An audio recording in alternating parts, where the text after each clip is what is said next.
everyone to come to order on this beautiful Saturday morning.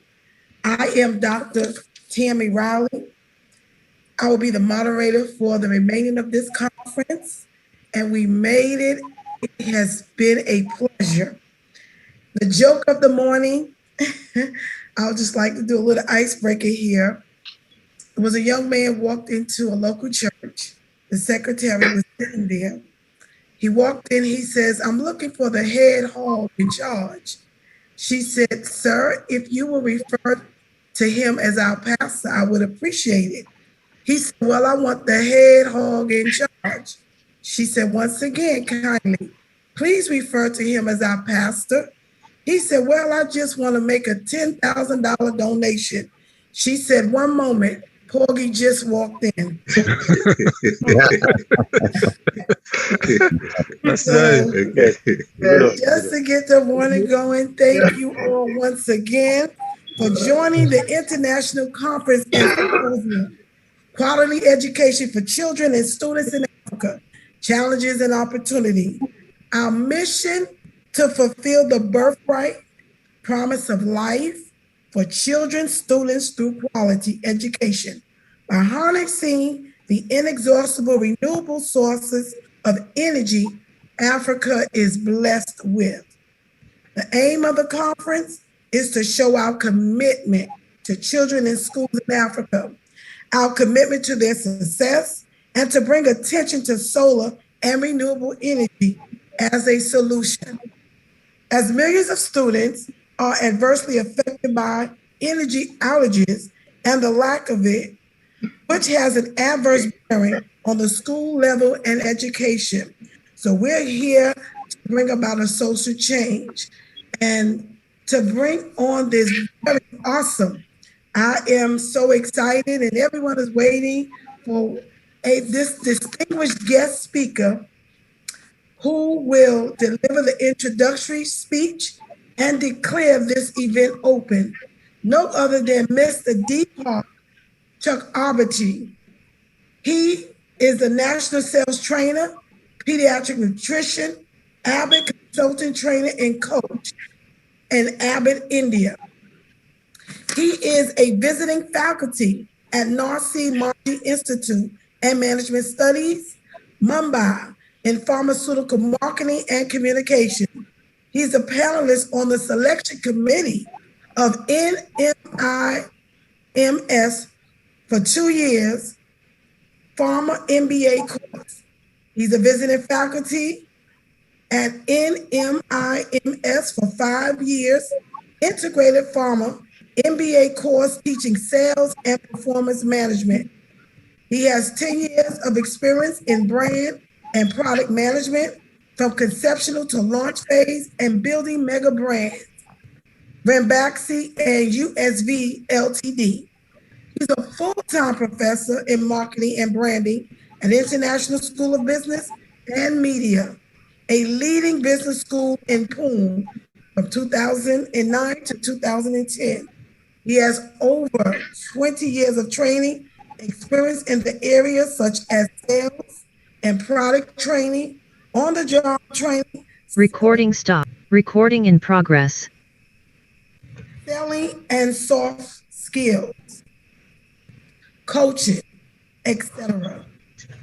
He helped roll out a coaching model in Abbott Nutrition across Southeast Asia markets like Manila, Kuala Lumpur, Singapore, and Vietnam. Wonderful, wonderful, wonderful accolades.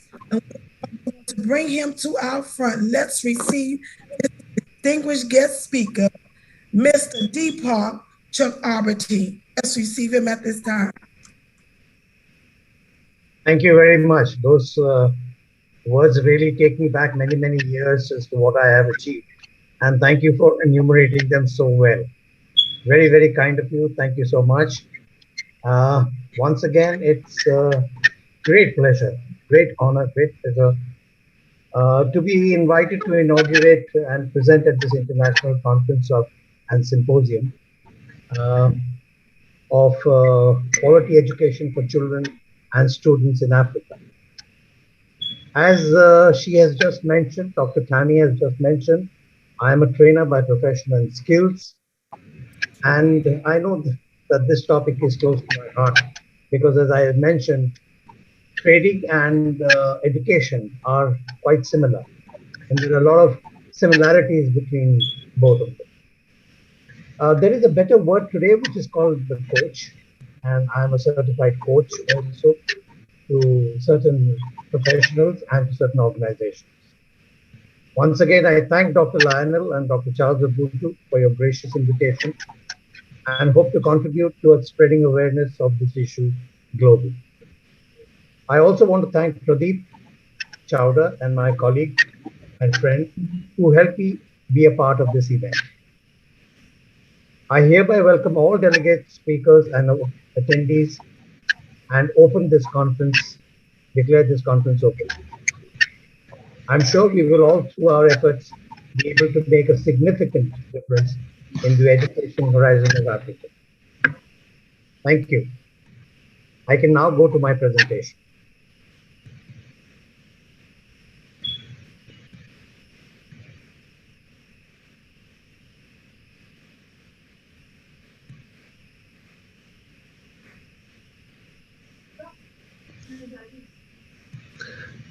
Thank you, Deepak, and welcome to this conference on behalf of all of us meaning all those present here, Dr. Charles Ogotu, Mr. Pradeep Chowda, Dr. Shrikanth Prabhu, Dr. Tammy Riley, Dr. Jones. We also have in our midst Dr. Tommy White, and distinguished ladies and gentlemen. Welcome to you, Deepak, and over to your presentation, sir. Right. Will Dr. Obutu be able to lead me through it, or do I have to present the slides? Like yesterday, you were mentioning there may be some. There could be difficulties from my end because of three screens. So just present. Just go ahead. Okay. Thank you.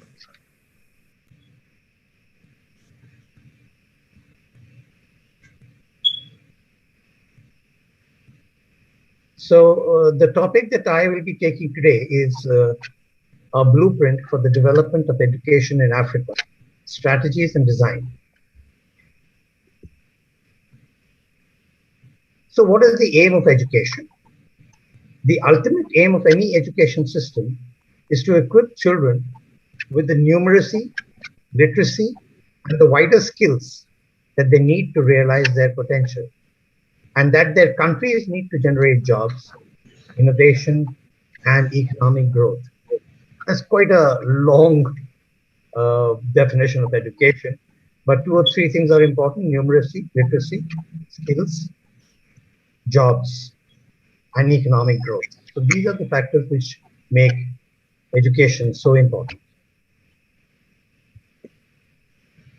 Now, here are some interesting statistics regarding on the education horizon. Approximately 8 of the 10 countries with the lowest primary enrollment rates are in sub-Saharan Africa. Additionally, about 33 million primary school-age children in Africa do not go to school. Many schools are located far away from children's homes. Only 7 in 10 children who live in rural areas will ever set foot in a school. So that is a very disturbing scene. And when we go out on the roads today and we see in the early morning children with bags going to school, it's a welcome sign. But today, even in India, we have the situation where the pandemic has shut all schools and children are at home, which is again a very disturbing scenario. In 2020, there were approximately 9 million children of primary school age unable to attend schools in Africa due to various reasons.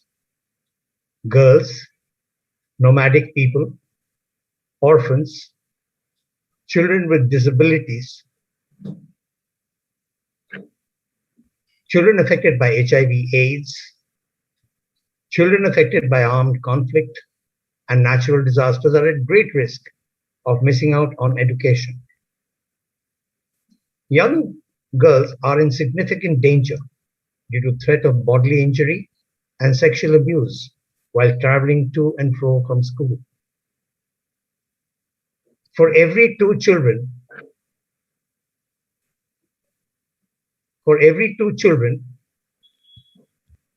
I'm sorry, just a minute, who attend school in Africa, one will drop out after graduating. Now that is a 50-50% chance of somebody making a meaningful contribution to society.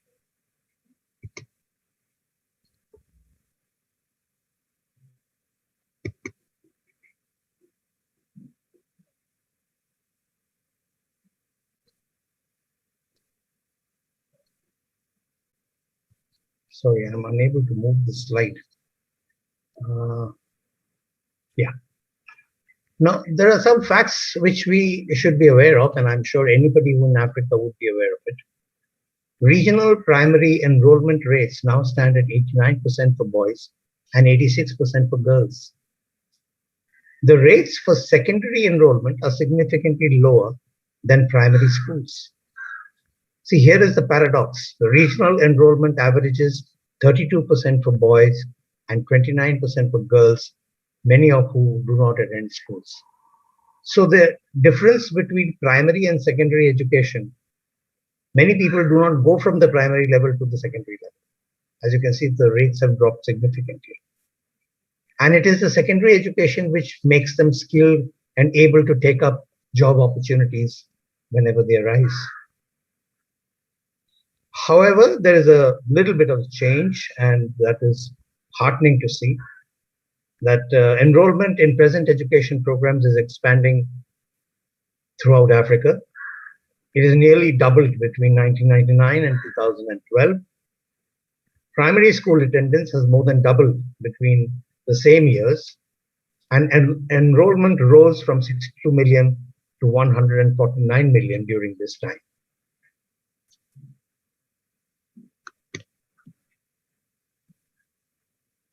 Parents often cannot afford the cost of education. These are some of the reasons why children do not go to school in Africa.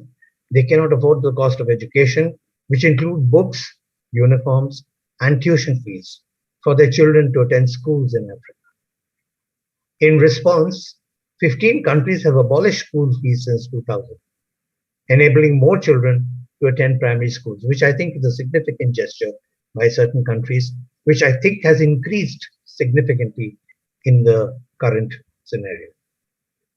Africa has made significant strides in promoting healthy growth and enrollment. However, there is still much work to be done to ensure that all children receive a good quality education. Now, I want to move from this scenario to what we can do, which is primarily the purpose of this conference. And the aim of this body is to target the entire learning ecosystem and use digital tools to improve access and quality of education in Africa. Today, I don't have to think. If I pick up my smartphone, I can access any information. I can talk to my friends. I can talk to my peers. I'm talking to you now. It's principally because of technology and advancement in the digital space. So what do we do today? Our government in India today, of course, has developed a very, very good internet system. So we should have to work closely with governments, because government has the muscle, the power, the money, the finances, the infrastructure to be able to achieve the impressive results. So what should be the strategy? Our basic principles should be universal access to education, teacher development, local language enhancement, and knowledge sharing and cultural exchange. And these can be achieved through made-for-purpose devices for teachers and learners, content delivery, teacher capacity building, and international engagement for students.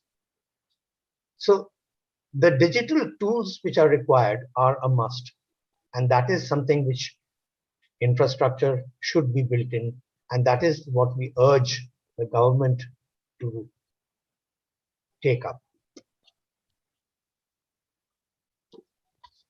The Education Initiative for Africa will aim to work with all countries across Africa with the help of our digital learning tools. We should aim to deepen our engagement in countries in partnership with governments and private sector to better understand their education priorities. In India, we have some learning platforms. One of the most significant ones today is called Baiju. Now, Baiju is, revolutionizing the education scene here. Because of the pandemic, now that the schools are closed, children need to still access education aids. And therefore, this is where Baiju steps in with technology. They make good learning lessons. They they flash it across the screen with the digital tools available to homes in India. We are able to access these tools. And I know I have 3 grandsons, and in the mornings, they're all busy with their tablets and with their tools to access the education, which is being flashed through schools by Jews and by other agencies. So we should aim to deepen our engagement in countries and specifically partnership with governments and private sector. So this is where the private sector can also play a very key critical role. We should improve access to made-for-digital devices for schools, governments, teachers, and learners.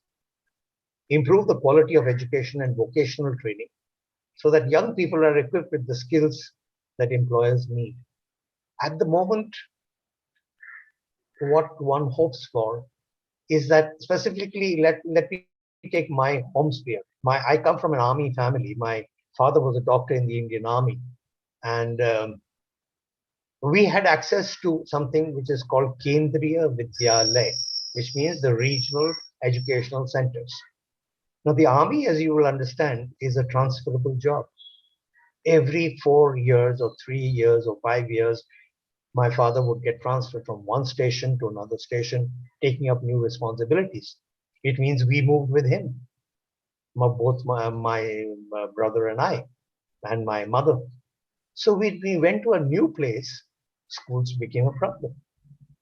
So the Indian Army has made it mandatory that whenever an officer is transferred to a new area and he goes and meets the principal of the best school in that town or in the city, the principal is obliged to give admission to the children. He cannot say no. So that was a great initiative, and therefore I am very grateful to this system that today I have a good education and I am talking to such luminaries like you, to people across the world, to across continents, to be able to make a difference. So the government and the private sector both have to be involved. Also the teachers, they ensure that the learners across Africa have access to quality content and cultural exchange opportunities.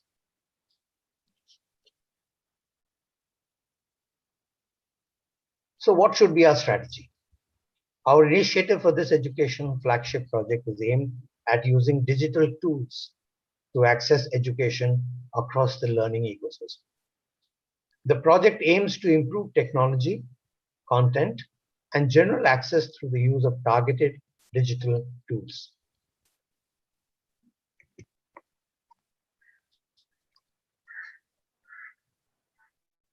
Made for purpose devices. These are devices which are made specifically for the purpose of education. We should stress on our sponsors to provide schools with low cost made for purpose devices aimed at teachers and students. Interestingly, we have a house help at home who has 2 children at school. Of course, schools are closed, but at home. And she has put all her resources to obtain a smartphone for her children so that they are not bereft of the chance to get educated. So that is a significant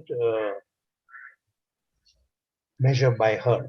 So I think like-minded people, if And every parent would like their child to be educated. So therefore, to stress on sponsors to provide schools with low cost made for purpose devices aimed at teachers and students.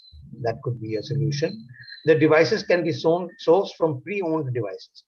Uh, just to educate, just to let you know a little fact, in India, if I don't have too much money to purchase a smartphone, I go to the second-hand market.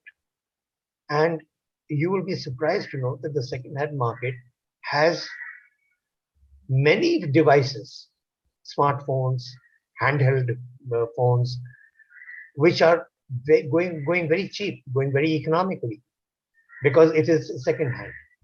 So all the person needs is a chip from a service provider. And then they can log on to the internet, they can log on to various other learning tools. So these are the devices which we need to get. They can be repurposed, they can be refitted to meet specific needs of learning in rural environment. Because as I understand it, we have the rural environment in India too. If I move across to Uttar Pradesh, if I move across to Madhya Pradesh, if I move across to, let's say, Rajasthan, in the remote areas, once again, the same challenges are there. But these are the people who still come to the smaller towns, to the larger cities, and buy smartphones at a small price, go back with the digital appliance, and make sure that the children are made available for education purposes. So what are the types of devices? Smartphones to enable audio learning and teacher self-learning. Tablets to allow multi-platform and multi-sensory learning for both teachers and students. Excuse me.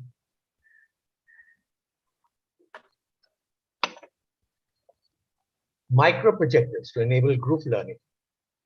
More useful in video teaching to help manage teacher quality and human challenges. As a trainer, I remember that we would request the hotels where we were having our meetings to arrange projectors, and that was a cost. And naturally, the hotels would mark up or have give us higher prices, quote higher prices for the hiring of these projectors. So the company decided that why don't we buy our own projectors? If there were 5 trainers, we can have 2 projectors, which we would share as we move from town to town, taking training programs for our field staff who have placed all over the country. So micro projectors or small projectors, and the sizes have become very, very small, and we can carry it very easily. So if a teacher has a micro projector and he has access to learning content, he can get self-trained himself. Connectivity, of course, I can understand that in rural communities are not connected, and they're not always connected to the internet. Thus, delivering evolving learning content is a huge challenge. What can we do? We can aim to work with governments and other bodies to utilize their district education offices to update learning devices over Wi-Fi once a month or twice a month, or as agreed upon. So use the infrastructure which is available in the district level or in the town level to be able to give information in the space, in the ether, so that people can download it and use it for knowledge. Most rural communities in Africa do not have access to electricity. And this is where solar power is playing a huge role. There is a town there's a city in India, in the state of Kerala. Kerala, as you know, is God's paradise. It's one of the most beautiful states in the country. And Kerala has a huge airport, a very big airport. It's an international airport. And it's completely completely run by solar energy. They don't have electricity. They have electricity, but they don't use it. They use only the solar. They have a whole solar farm there. So this was a path-breaking event, and therefore, after seeing the success of the Cochin airport, many people, many other airports are now taking the same steps. So, as Professor was saying in the morning, that sunlight is something which we have in abundance in Africa. So, I think we should take some steps at harnessing the solar charging system, which allows multiple port charging as a viable choice.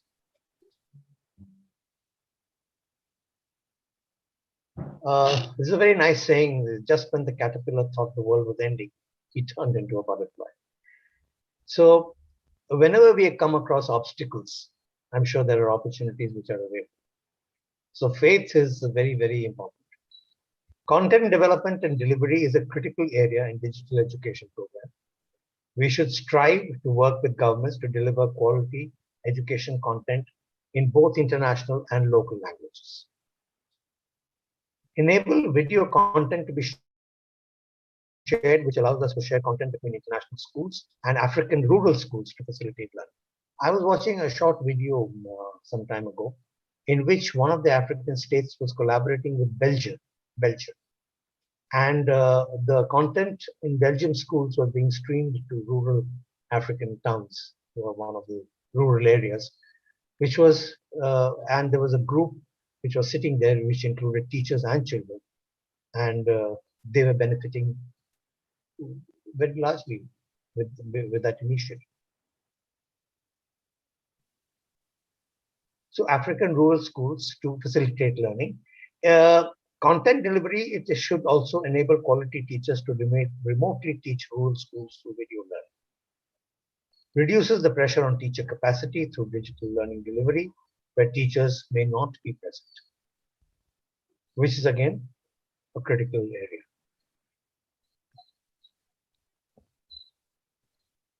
Now, one of the important things which we saw and which I have observed is the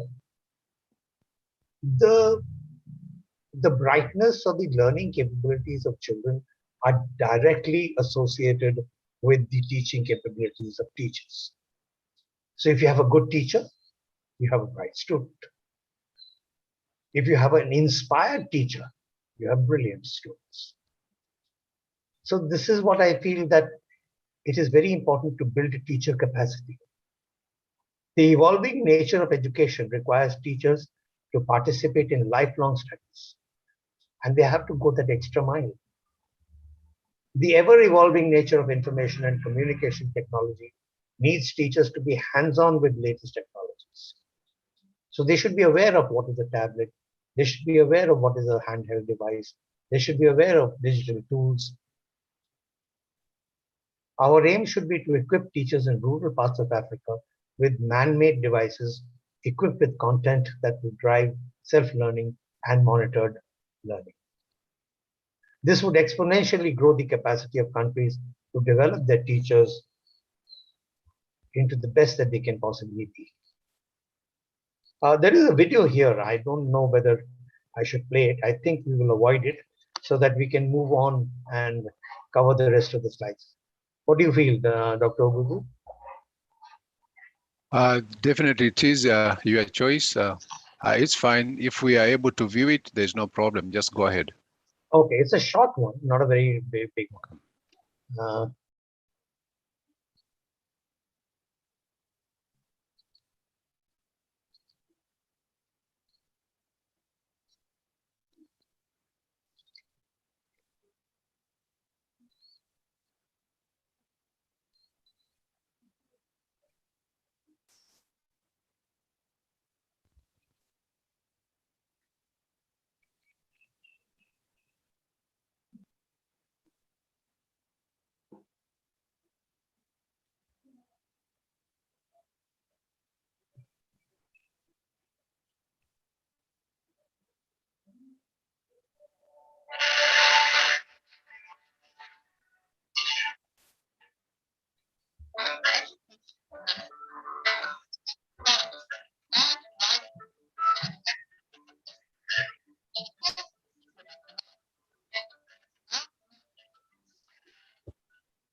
Hello, Dr. Deepak.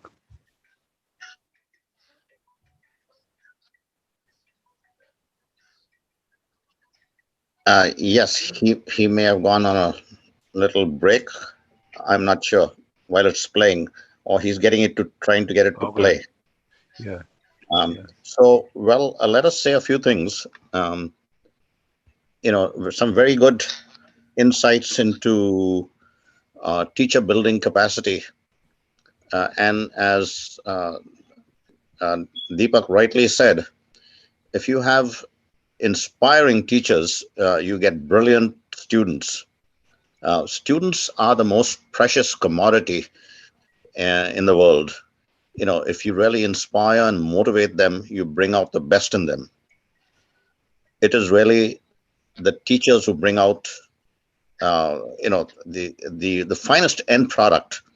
So it is, from my side, I find it difficult to say somebody is not a good student, because it's a reflection of the teacher. Every student is a precious gift from God, and it is the responsibility of each educator, each teacher, to inspire, to show them the way.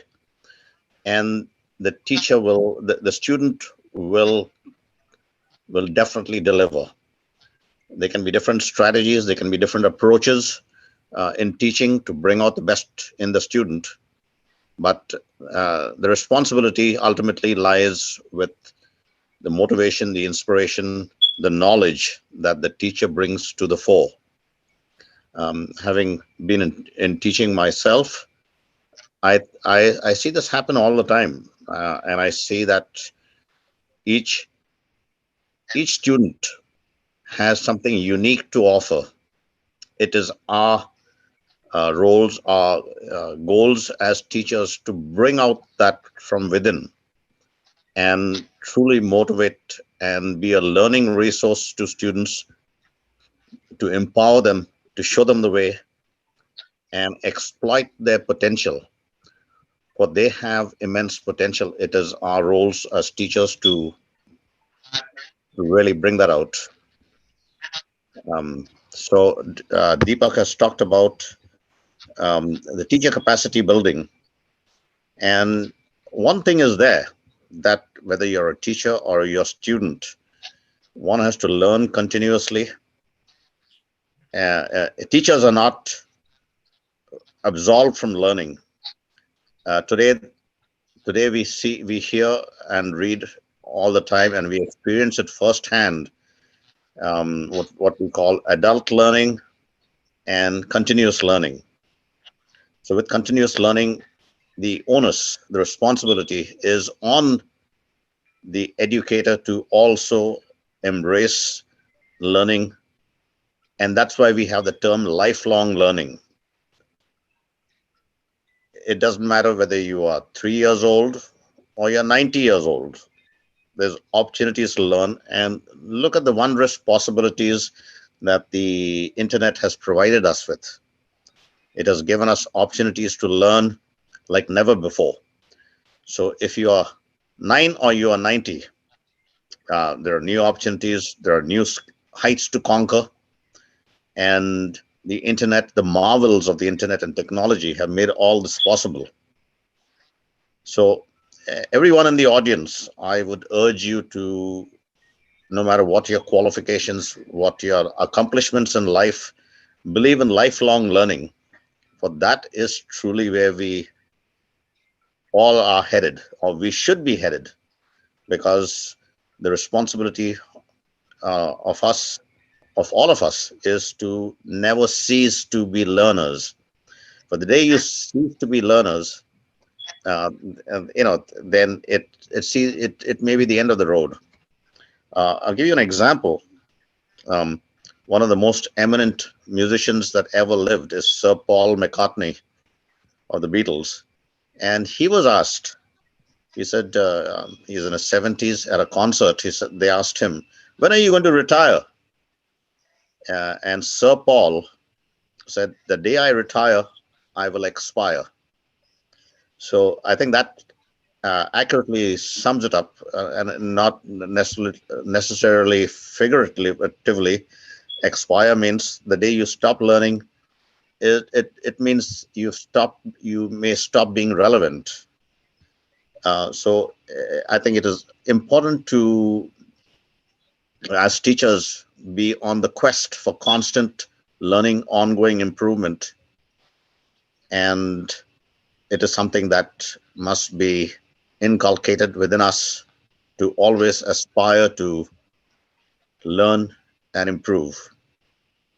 I think University Go Global, we are committed to trying to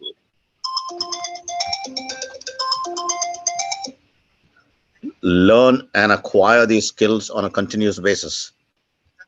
So, Dr. Charles, can you say a few words? Well, I have received a phone call from Mr. Pradeep. I will just see what's happening. Thank you. Thank you so much, Dr. D'Souza.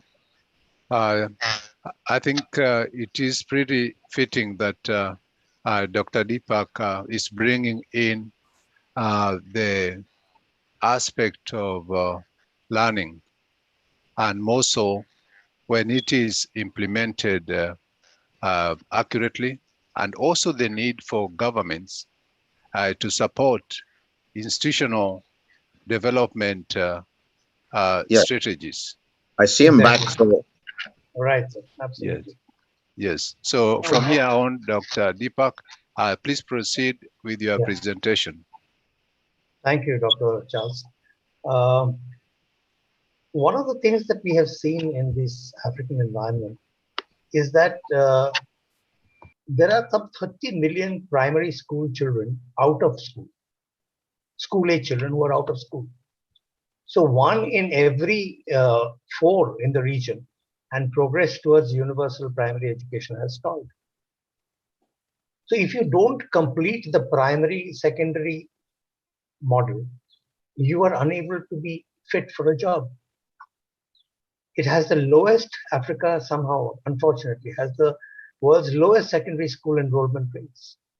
Just 38% of youth are enrolled in secondary schools, leaving over 90 million teenagers struggling for employment in low-paid informal sector jobs.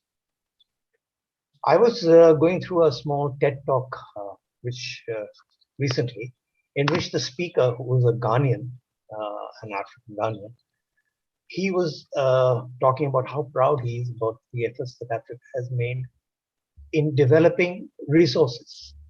He was talking about Botswana. I'm sure we all know where Botswana is. And it's one of the centers for diamond trade. Now, Botswana brings out or harnesses or cultivates some of the largest quantities of diamonds in the world. Now, as we all know, the international market for diamonds, or where the fine cutting and the polishing of diamonds is done, is Antwerp in Belgium. So the gentleman who's running this show, who's running this factory there, which produces diamonds, says that he is training people how to cut diamonds. You see how he's moved the market from Antwerp to Botswana.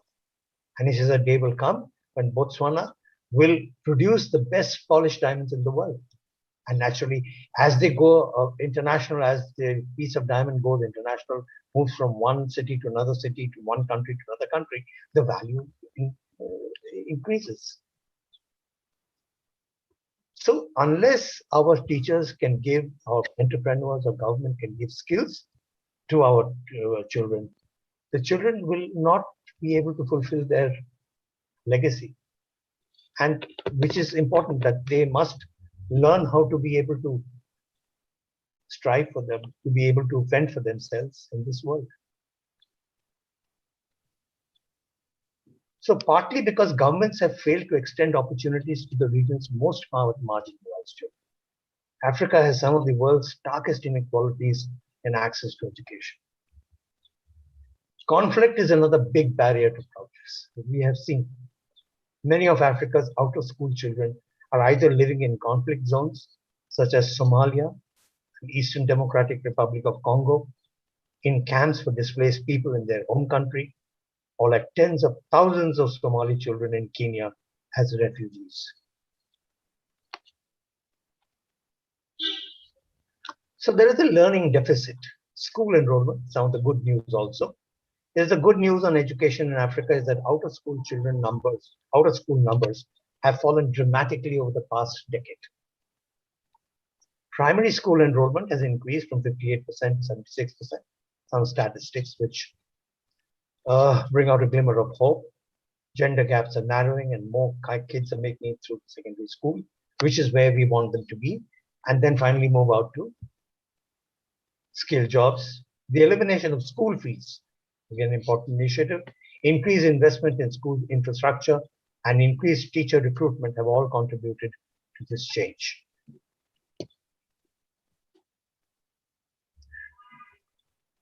An important question is just how much are Africa's children learning in school?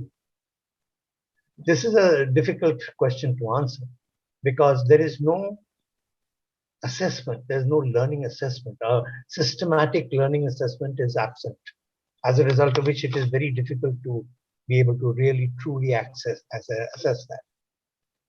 But it is also building foundational skills in teamwork, supporting emotional development, and stimulating problem-solving skills. But learning achievement is a critical measure.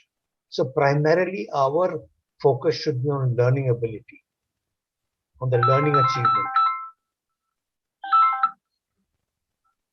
While these problems exist, there are organizations like UNICEF who are working tirelessly to bridge this deficit and empower the education system. Rising awareness of the scale of Africa's learning crisis has turned the spotlight on schools, classrooms, and teachers. Another important nutritional fact here is that malnutrition has profoundly damaging influence on children.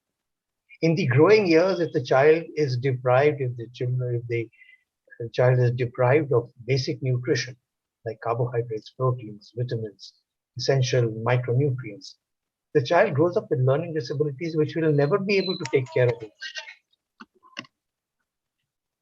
40% of Africa's children will reach primary school having had their education opportunities blighted by hunger. Some 2/3 of the region's preschool children suffer from anemia, another source of reduced learning achievement. Because iron is a critical factor in learning development. Parental illiteracy is another preschool barrier to learning. The vast majority of 48 million children entering Africa's schools over the past decade come from illiterate home environments. I'm talking about if the mother is learned, the child also becomes learned. Because after school, the homework or the tasks which the teacher gives to the child, if the mother is able to take care of that, the child goes better equipped to school. But if parental illiteracy is a barrier, then this cannot happen. Household poverty forces many children out of school and into employment. Gender roles can mean that young girls are removed from school to collect water or care for their siblings. Or in more drastic cases, get married off. We know in India we have this challenge too. We had this in a large extent, but now it has come down quite significantly. In rural India, wherever the girl would reach puberty, she would get married off. None of this is to discount the weakness of the school system. Teaching is at the heart of the learning crisis. Studies in countries such as Lesotho, Mozambique, Uganda have found that fewer than half of the teachers could score in the top band of a test designed for 12-year-olds. So the teacher quality again is important. So what are these strategies and designs for success? We need the government to take the lead. Far more has to be done to reach the region's most marginalized children. Providing parents with cash transfers and financial incentives to keep children, especially girls, in school can help to mitigate the effects of poverty. Africa needs an education paradigm shift. education planners have to look beyond counting the numbers of children sitting in classrooms and start to focus on learning. So it is not just how many children you can push into primary school and crammed into a classroom. It is how many of those will move out from primary schools to secondary schools with meaningful learning. Teacher recruitment training support systems need to be overhauled to deliver effective classroom instructions. Of course, we have aid donors, which is very important, from a wider international community, also have to play a role. Having promised much, they have for the most part delivered little. The 1.8 billion provided in 2010 was less than 1/4 of what is required to close the region's aid financing gap. Unlike the health sector, the education sector continues to attract limited interest. A very nice parallel here. Look at the health sector in Africa. You'll be surprised as to how many people have set up, how many pharmaceutical companies have come up in Africa. Small pharmaceutical companies, but giving medicines to the population. You look at the health industry, the pharmaceutical industry, the health industry in Africa, it has gone up by leaps and bounds. Why can't education do the same? So a decision by the UN Secretary General to launch a 5-year initiative, Education First, aimed at forging a broad coalition for change across donors, governments, business community, and civil society.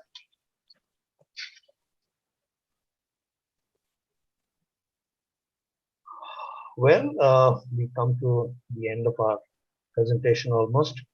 And there is, of course, much to celebrate in Africa's social and economic progress. But if the region is to build on the foundations that have been put in place, it has to stop the hemorrhage of skills, talent, and human potential caused by the crisis in education. This happened in India also. Our Prime Minister Modi has requested that if the talent is within the country, why are you moving out? Why are you going away to Western countries? We will give you the necessary infrastructure, the funds, the money, the opportunities to do what you do best. Stay back. Let India progress. So rather than a teacher who is well trained, after so much effort and money, applies to a foreign university and then moves out, leaving so many children devoid of education. Of course, he betters his own chances, he improves his own prospects, but what about the country? Sometimes I think we'll have to stop this hemorrhage of skills which will be moving out from the country. The African children have a right to an education that offers them a better future. They have a right to expect their leaders and the international community to get behind. So that brings me to the end of my presentation. I think taken a lot of time. I'm sorry, but I thought these were some valid points which I thought I would make. And once again, thank you very much for the opportunity given to me. I hope some points have been relevant. I hope I have made some points which could go down and be acted upon to make education a little better in Africa. Thank you very much. Thank you so much, Dr. Deepak. That is a wonderful presentation in terms of solutions. It's not only discussing the problems, but you have some succinct direction in terms of what governments would do to try and help support institutions to further educations within their realms. So once again, thank you for gracing this occasion. We appreciate that at University Go Global. And with that, I'll welcome Mr. David to go ahead and put a comment on your presentation. I just want to thank you for very well-researched presentation in terms of what's going on in education in Africa. And as you were talking, I was also thinking of some of the comments were made yesterday by Mr. John Order about the importance of governments playing a role in terms of strengthening institutions. So what this reminds me is that there's room for us to bridge these solutions that you've identified, and those that are also coming from those leaders in Africa who've also been trying to figure out how the best way forward. All I want to say, Dr. Deepak, is that we're honored to have you here, and we welcome your thoughtful, insightful presentation, and I hope you stay engaged with the process. Thank you very much, sir. Yes, I will. I look forward to that by initiatives from Lionel, and I hope he will use my space talent to be able to contribute. Thank you very much for this August company and to this conference. All the best to every speaker and to the sponsors. Thank you very much. Thank you so much, Dr. Leonard D'Souza. Please proceed, and let's have your comments before we move back to Dr. Riley. Well, thank you, Dr. Ogotu. Like Mr. Deepak Chakraborty, I have been actively involved in pharmaceutical training, in influencing thought leaders. Not only I've done that in India, I've done that in the United States, in Canada, made presentations to physicians of all persuasions, rankings, to formulary bodies in important hospitals. So it's a very, and I'm very glad that Deepak has given us his valuable insights. We look forward to his collaboration and engagement in the future, and his inspirational presence inspires us all. So thank you once again, Deepak, and continue to be engaged with us and let us go further. Thank you. Thank you, Dr. Charles. Thank you, Dr. Lyon. And with that, back to Dr. Riley. Once again, thank you, Dr. David, Dr. D'Souza, Dr. Charles, and also to our distinguished guest, Mr. Deepak. We thank you for an excellent presentation and insight for strategies and design for success. You presented some great information and some takeaways that I have. Having the essential devices, you mentioned a lot of wealth of information, but having the essential devices, smartphones, tablets, micro projectors are all quality needed for success in our student and to inspire brilliant students. So once again, thank you, that these devices can be used at low cost. So that's another thing, important information about savings when it comes to education as well. So we want to thank you for your time, and once again, thank you for joining us. Now moving to our next presenters, we like to go all the way to New Jersey. Little Ruby's Daycare Encounters. We will have Dr. Brenda Owobureosti. Along with her is John Anthony Reosti. So they will be presenting simple strategies for teaching young children about the world they live in and how to preserve it. Let's welcome them at this time. Dr. Brenda and John Anthony. Hi everybody. How do we change the screen? Yeah, Dr. Deepak, stop sharing, please, Dr. Deepak.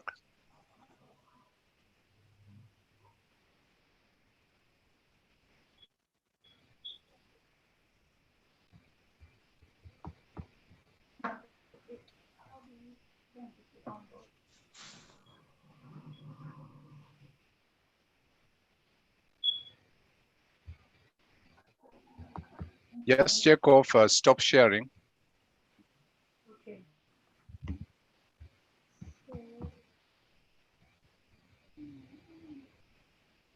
Thank you.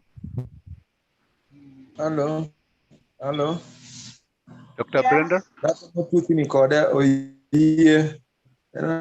You may proceed. Challenge, but I'm on. What? I didn't hear that. Okay. Do you have our slides, or we have to put it on here? Yeah, go ahead and put it on there so you have the control.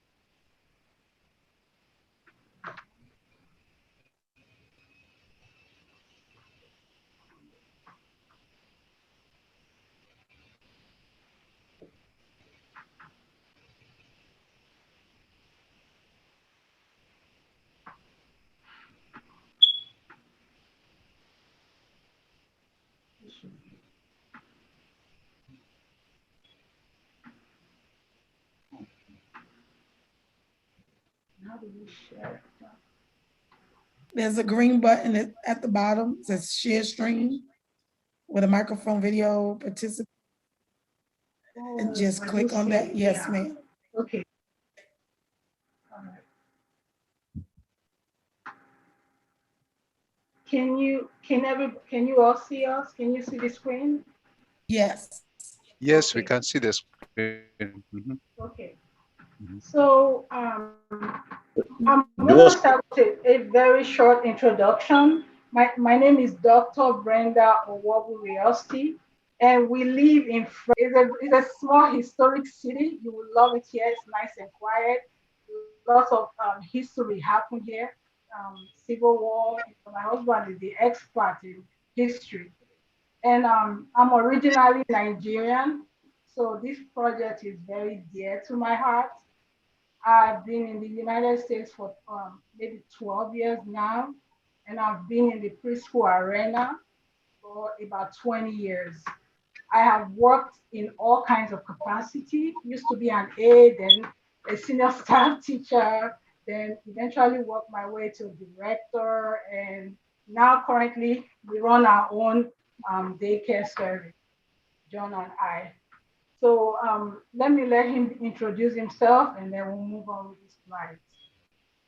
Well, I'm John Reosti, Brenda's husband, and I do help her from time to time with the daycare, although I have my own job, but mainly that's why I'm here, because I do help her with the daycare and I have some insights to contribute. So let's move forward. Okay, so we know the main topic for this presentation is quality education for children and students in Africa, challenges and opportunities.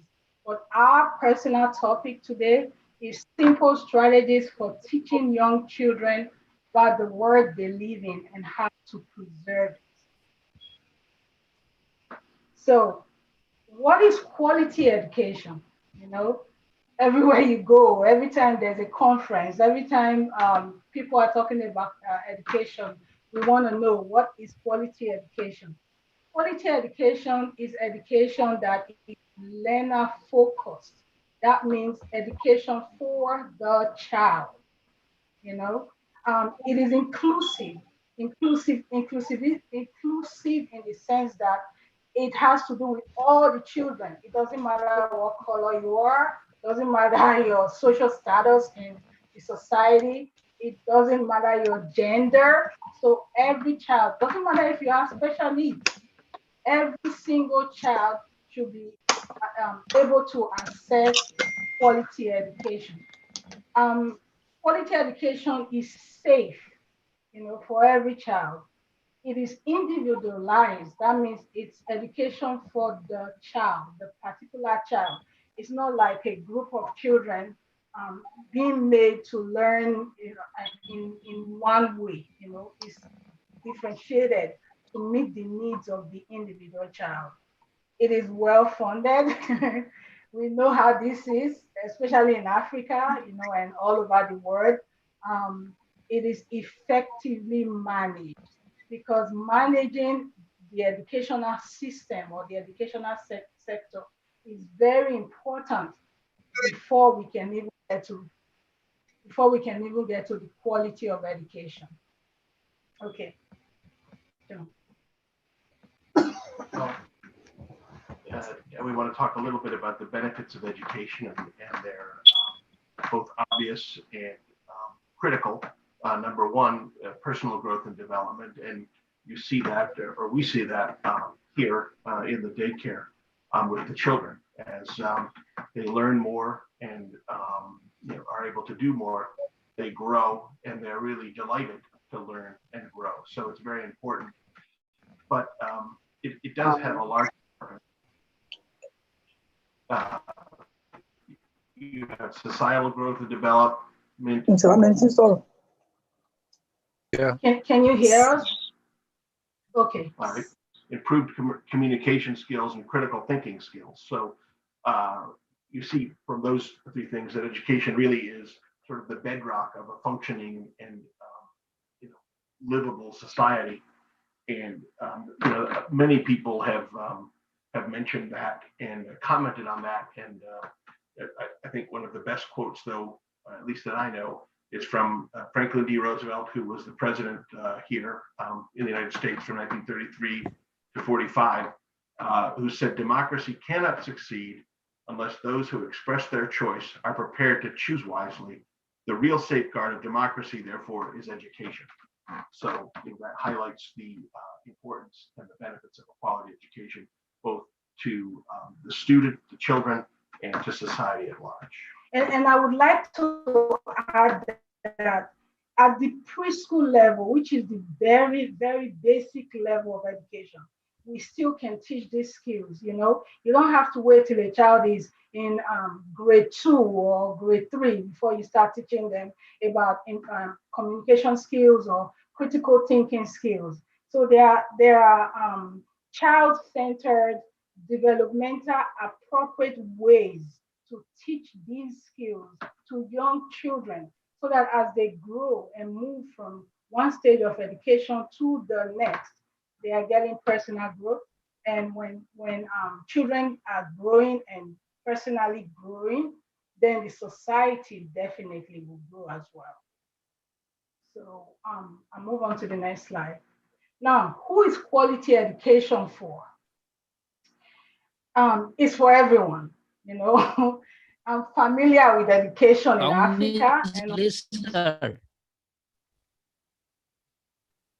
I'm very familiar with education in Africa, and unfortunately, it's really not for everyone.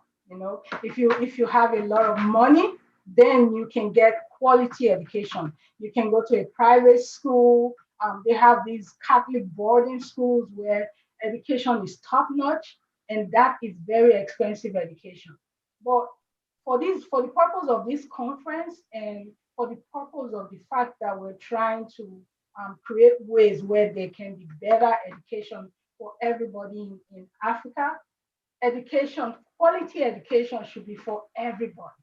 It doesn't matter if you're poor, it doesn't matter if you're gifted, it has nothing to do with whether you have special needs or not. It doesn't matter if you're Black, white, Chinese, Indian. It doesn't matter if you're a boy or a girl, because actually there are also some parts of Nigeria or Africa where, for instance, where gender plays a role in education. Like in the northern part of Nigeria, for instance, they don't believe in some parts that women should go to school or that women should be educated. So we're talking about education for everybody, regardless of where you come from, regardless of what your needs are, regardless of your gender. Everyone deserves quality education. Well, and then to move from that high level a little bit more into specifics, we can talk about strategies for teaching young children. And here we're talking about very young children, preschool age children, about the earth and about the issues involving resources. We start with two terms, and we pick these two terms because I think they're very uniquely suited for early age education, and that's preservation and conservation. We'll start with that. And you might think as you're looking at that they're pretty much the same thing, and in a broad sense they are, but there is an important difference. Preservation is just that, preservation of the world around us. We want to protect and obviously preserve our resources, be they water, be they trees, be they soil. So that's preservation. Conservation is wise use. We know that we have to use water. We know that we have to use the soil for farming. How do we do that wisely? So conservation is the wise around us. So an important, if fine, distinction between the two. And I think if you think about it, you can see how well suited that is, or both of them are, for early education, because they're since they're really focused on the world around you. They are concepts that young children can really wrap their heads around and get involved in and understand. And then you have STEAM, which stands for science, technology, engineering, arts, sort of the broad spectrum of education. So you want to use that as much as possible. And as you use it, you want to begin thinking about ways that you can connect one to the other. So that, we talk about communication. Maybe you can connect, say, a science fair project with a written report. Project, yeah. So you can think about connecting them and the links between all of those. Okay, so that was just like a brief, summary of those terms. We're just gonna go a little bit deeper in here. What is preservation? Preservation is the process, and by this source, Bad Eye et al. 2018, the process of maintaining essential natural resources, such as to guarantee their existence for future generations to enjoy.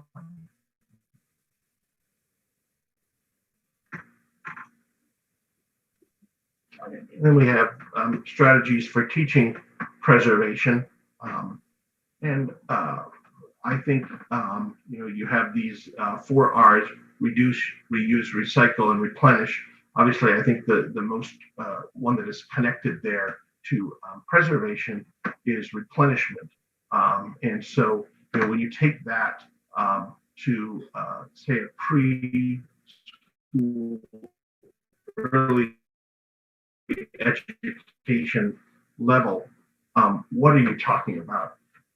You're talking about things like planting a tree, making the children aware, certainly, of trees, maybe teaching them about the differences between trees, so that as you take walks, you can identify trees, talk about them, and understand their differences. Once again, secondly, planting a garden, planting flowers, and monitoring the growth. These are things that the children can understand, and they can really, once again, wrap their heads around. And you're providing quality education, at the same time providing some important lessons about the world and preserving our environment. Yeah, and talking about the program, we have an every spring annual plant with the children. This is something that African schools or African children can benefit from as well. And Africa has a lot of land, especially where children can go out and garden and plant different kinds of vegetables, or even if it's flowers, something to replenish, something to put back, to give back to earth what has already been used. We're talking about recycle. There's plastic everywhere. Coke is Coca-Cola products. They are all over Africa. We can teach children how to recycle those plastic bottles. We can teach how to reuse. When I was growing up in Africa, we didn't throw them away. We stored them, put them in the kitchen, use them for oil or water. We reuse them. So teaching children these skills at a very young level will ensure that these skills stay with them, so that when when the older generations are gone, the younger and new generation can keep the earth going, in a good way. And conservation. This is mine. That's right. Okay, so the next term is, what is conservation? Conservation by Corriston et al. 2018 is a prudent management of natural resources to limit waste, damage, or overuse. And then we're talking about strategies for teaching conservation. And I think this is really important because there are some really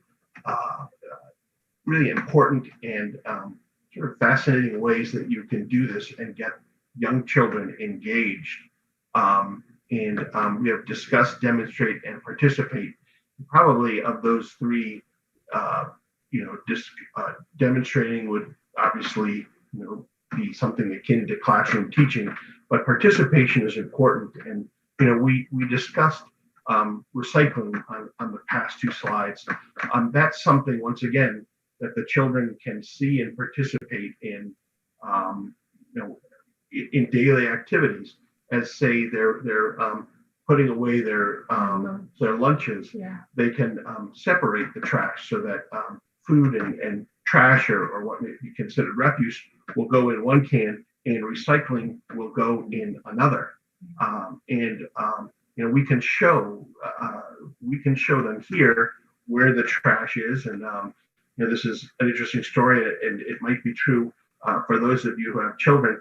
The trash here is collected on Wednesday, and that's a big day for the children because they see the truck, and there are two separate trucks that come. One that comes in the morning, it's recycling, and the one that comes in the afternoon is for the trash.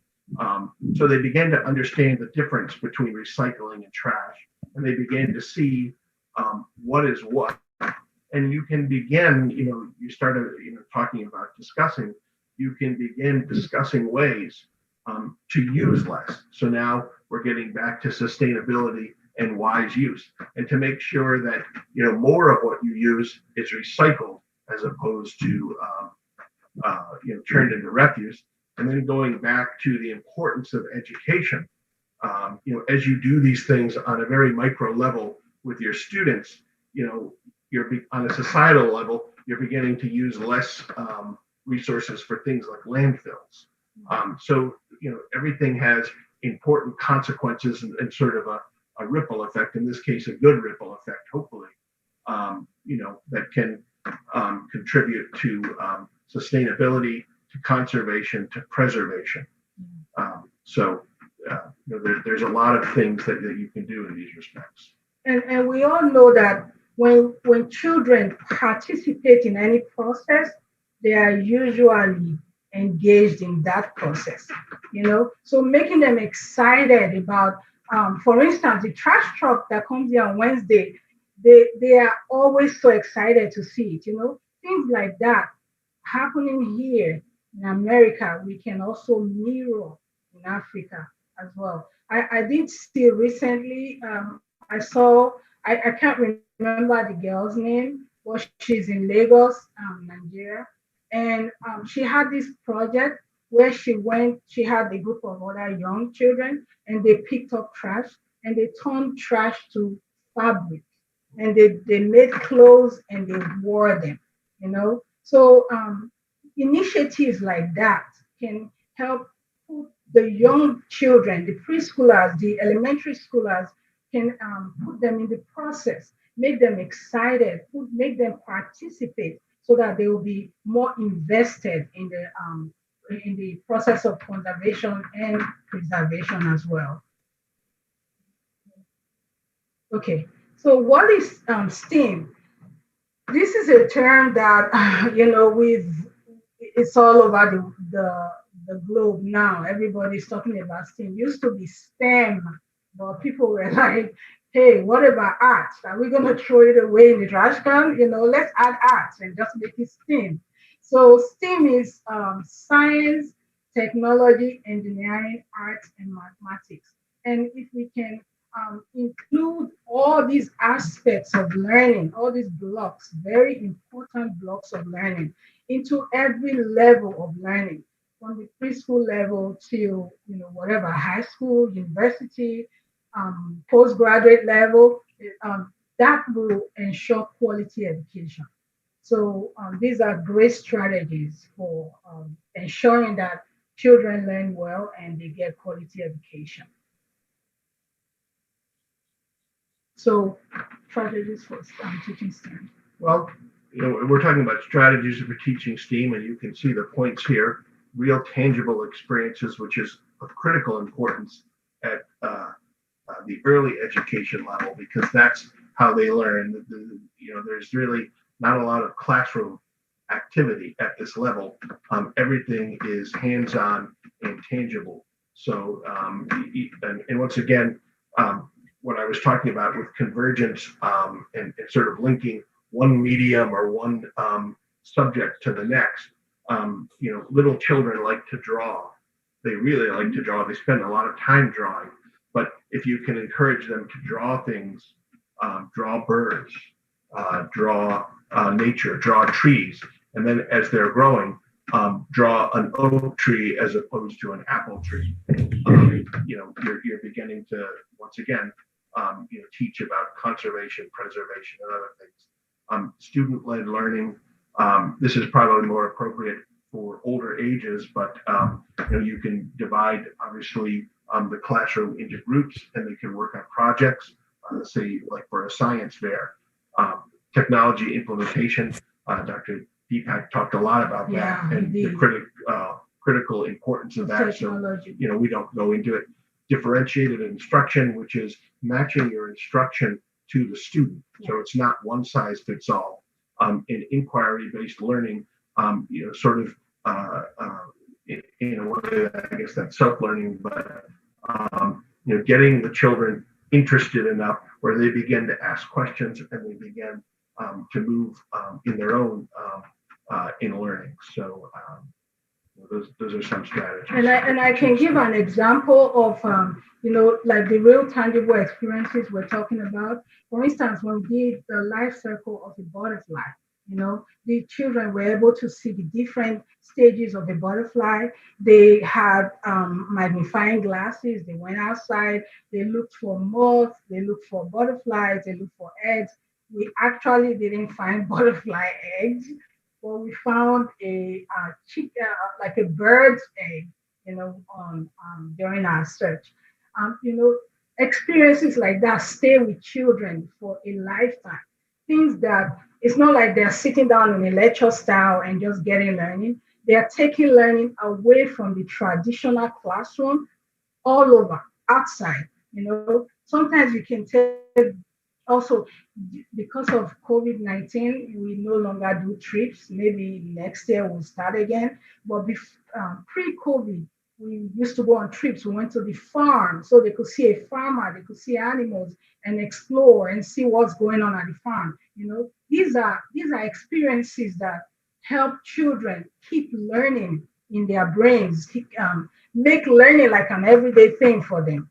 So that really nice if the children in Africa get those kinds of opportunities where they can take learning, because African learning is mostly classroom learning. They are just focused on content. Content is important, but also tangible experiences. They are not boring. They make the child want to explore more. They make the child interested in the environment they live in. And that's what we want a learner to do. And that's what gives them quality education.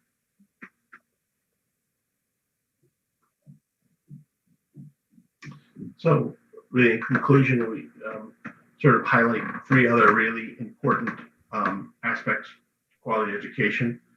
Number one is teamwork. I think among the students and certainly probably among the staff, collaboration. Once again, trying to learn in partnership with each other, not separate from each other, and the importance of research.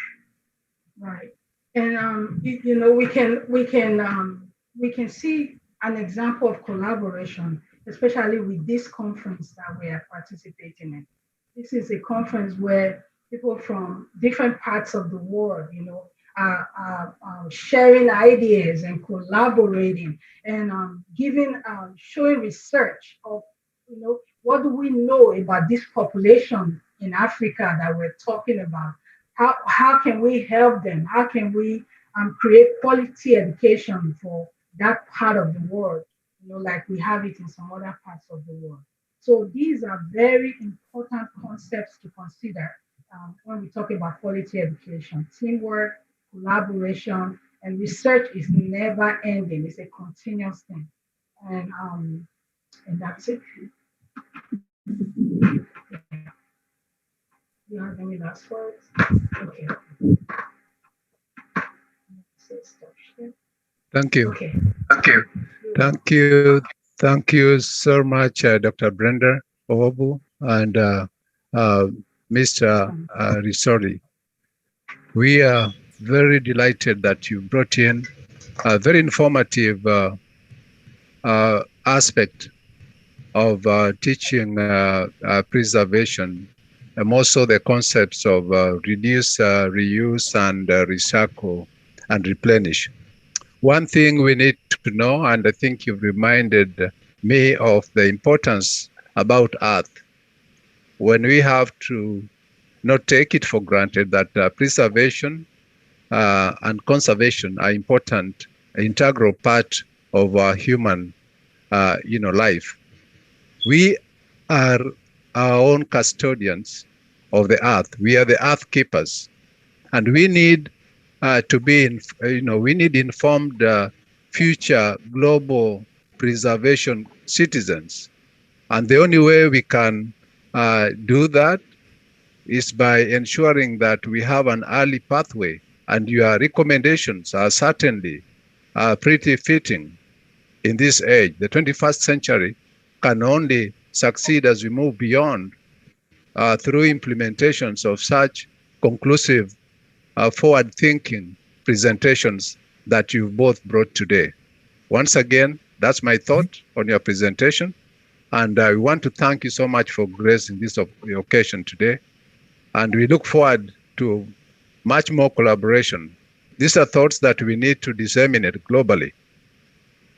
This is a message that needs to be put in the door at the UN nations so that they can be able to adapt as we move forward in terms of forging partnerships globally through governments and other international institutions.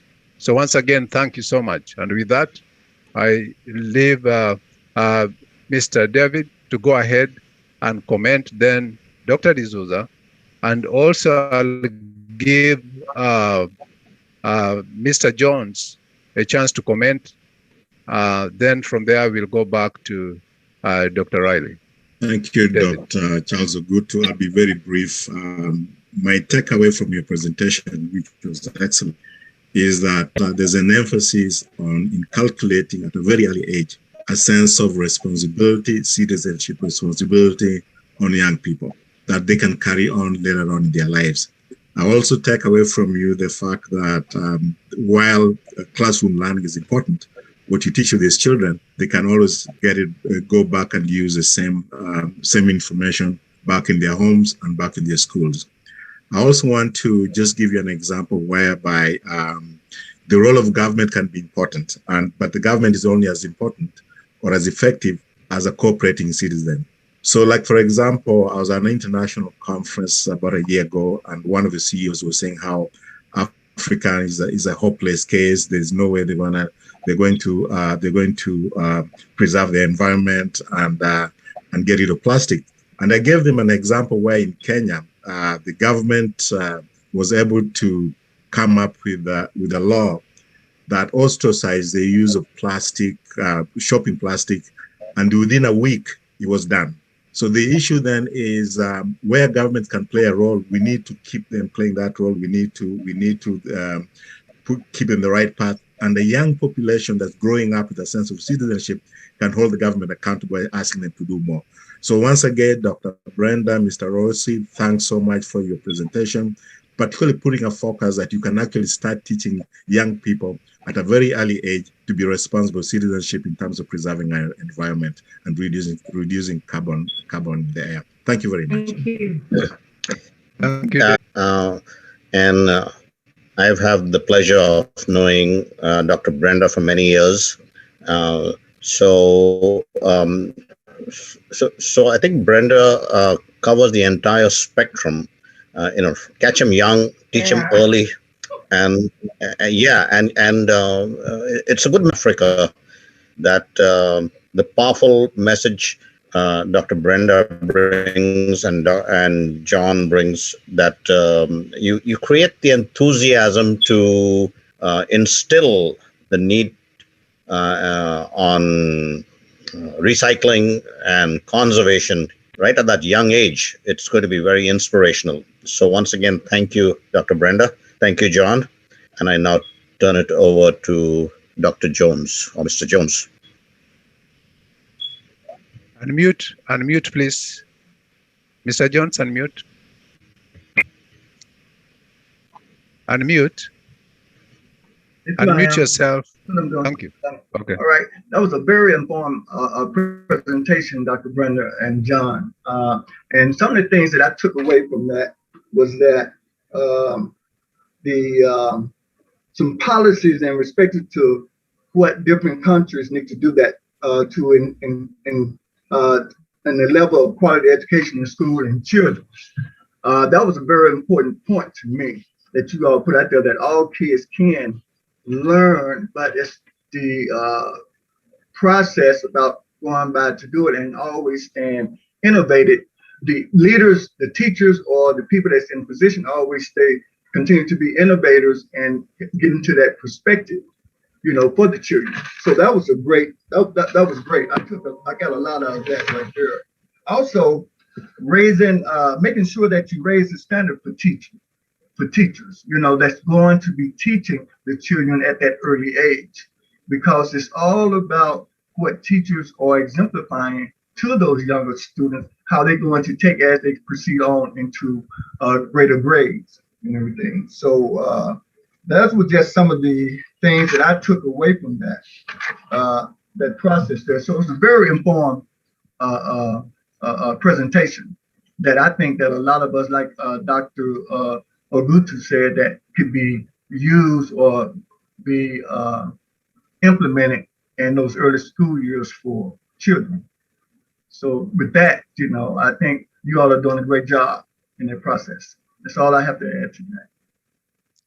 Thank you so much, Mr. Jones. And with that, back to Dr. Riley. Unless we have Dr. Tammy White. Is Dr. Tammy White here? Dr. White?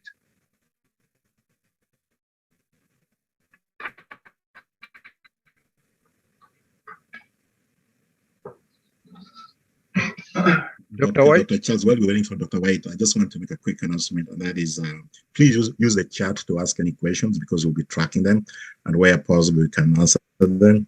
And those of you who are not using the chat, please use it also to give us your email addresses as well. So thank you for that. Dr. Tommy White, are you available? Oh, yes, I'm available. Thank you. Welcome. And just some comments regarding Dr. Brenda and Mr. Resort they presented, please. The takeaway I got from their presentation is they catch a child at an early age. They set a foundation as far as, continue to, as far as education wise, like they were saying, plant a garden, recycling, because right now there's a lot of initiatives going right now trying to clean up the ocean. So that's the kind of the main thing I took away from that, is for continue to reach a child at an early age, and then they'll continue to, as they grow, they'll continue to build back on this little minor foundation they got as a young child. Great. Great. And for those who do not know Dr. Tommy White, please just go ahead and introduce yourself so that they may know you are. Be part of this initiative to continue to, bring forward issues that are in Africa and put it on a global stage. Thank you so much, Dr. White. Our pleasure, as usual. And to you, Dr. Tammy Riley. You're welcome. Thank you. Thank you, Dr. David, Dr. Charles, Dr. DeSouza, Dr. Tom White, and Mr. James Jones, and also to the awesome presentation conducted by Dr. Brenda and John Reosti. And my takeaway from that, I was just inspired about training up the child. I thought about Proverbs 22:6, when it says, train up a child in the way that they would go, and when they are old, they will not depart. So instilling them the qualities at a young age is very important. And how you brought us some key factors about safety and inclusion, which are key factors into quality education. Once again, thank you, Dr. Brenda and John. We're going to move right along to our next presenter, no other than Jennifer Matiku, and she's a health specialist. She's going to present to us affordable sanitary towels, improving quality education. So let's receive Jennifer Matiku at this time. She's a registered nurse. So let's receive her and her expertise. Thank you. Thank you very much, Dr. Riley, for inviting me into this session. Can everyone see my screen? Dr. Obutu was going to... Yes, we can. Your screen is on. I think it is visible. Before that, I'd like to inform everyone that I am Jennifer Matiku, a nurse, a registered nurse in Kenya, trained in Kenya, and I have experience in health issues. I have worked for organizations like Population Services International, based in Kenya then. I also worked for Malin International in Southern Sudan. Currently, I'm the CEO of Tunza Mama Limited, an organization that deals with childbirth and young children. I will move on now to education, and I'm going to talk about sanitary towels. Sanitary towels are products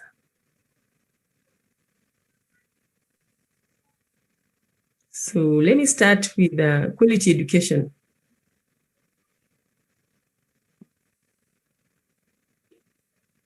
Please put on the slide that talks about the quality education, please. Good, thank you. Quality education is one that focuses on the whole child or learner.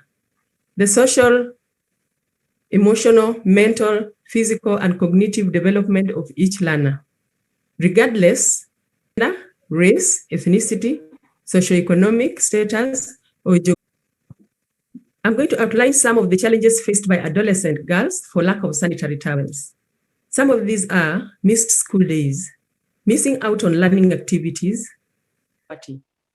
so that they can receive the requisite guideline. There are child-headed families where decisions are made from own thoughts, reasoning, and assumptions. Others are traditional and cultural issues. There are some cultures that consider menstruation as a taboo. Some cultures prohibit certain activities when one is menstruating. Next slide, please.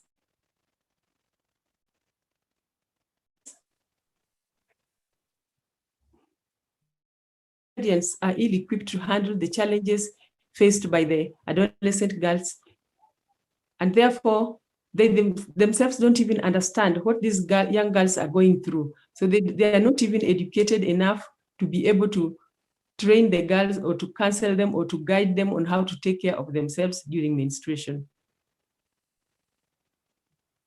Meaningful interventions should therefore seek to increase access to quality education. Next slide. 35.6% poverty levels in Kenya means that there is that availability of basic needs is compromised. These are very bad conditions to young people because it affects a lot of part of their education. When they are in school, they lack a lot of things. When they're in school, they think of what they are going to, how they are going to feed. When they're in school, instead of focusing on their education, they're thinking about the problems that are facing them, how they are going to live each day. Next slide, please. Some of the possible solutions. There should be education by parents and by caregivers. teachers teaching on reproductive health, including menstrual hygiene, and formation and training of school peer groups. The importance of these peer groups is that they help the girls to overcome the challenges that they are going through. Sometimes they help the girls to persevere, to understand and accept whatever situations they are going through, or even to seek solutions for them. We also need involvement by the NGOs. If you save a girl, save their lives. Continue. These are the stakeholders. The adolescents are key to solving the problems because they are the people that are most affected. Their involvement will ensure that they understand and they participate in problem solving. We should also involve parents and guardians. The clergy and churches should also be part of these problem solving solutions. The government, there's a lot that the government can do. For example, the government can consider that in one area in Kenya, take one county and thoroughly provide affordable sanitary towels to the adolescents that are in that county. The NGOs are a moving factor in this area. Some of them have tried, but some of them also still need to come in and put hands together and help the adolescents in the communities. Next slide.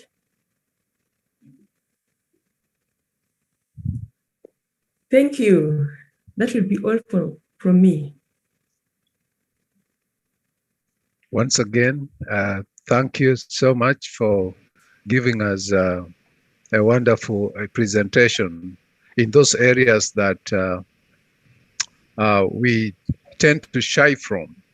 Gone are the days when things that affect our children in schools can be put apart just because some of them are too sensitive, because they contribute by ensuring that our children are comfortable in such areas as knowing and having access to sanitary pads.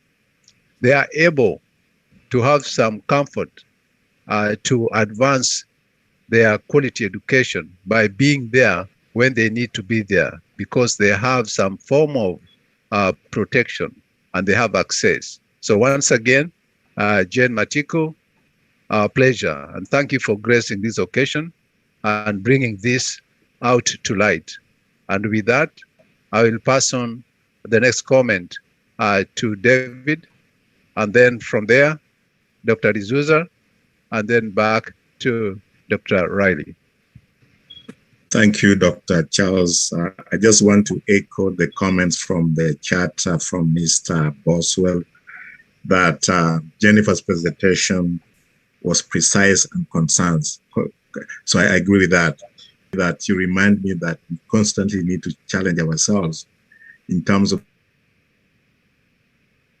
where we live, so that if they're not conducive to supporting girl child, we should be able to challenge it and put in practice what we think is best for the girl child.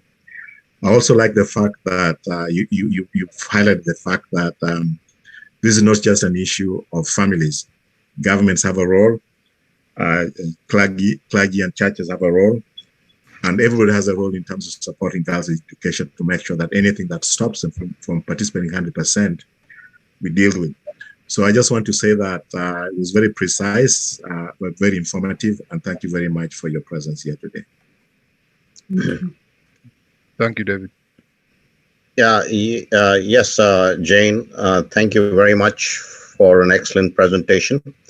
And I would like to say that University Go Global has a breadth of talent and skills, including healthcare. So we think we could partner with people like you. You mentioned and referenced the NGOs. So do try and make those connections with us, University Go Global, and those NGOs. I think we could really contribute to education of girl children, everybody in general, as well as adults, all forms of education. And my message is that University Go Global has the breadth of experience and the talent, not just in education, but across healthcare and the various other fields of endeavor. So we look forward to partnerships with people like you, Jain, and with all those in the audience. Thank you very much. Thank you, Dr. D'Souza. Thank you.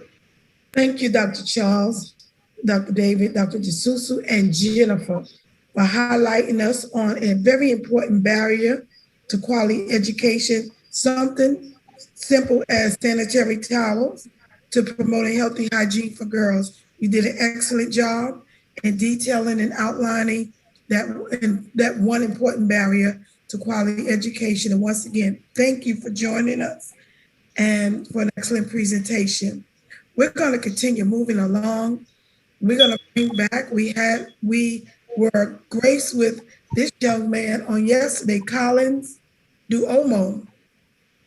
Very wonderful man. He's a diploma holder in social work, community development, and expert with the knowledge in the field of personal and professional development.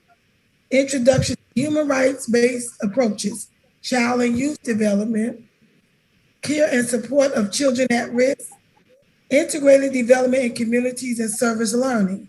He has been a champion of children, youth, and marginalized people with disabilities and widows activities for almost 10 years.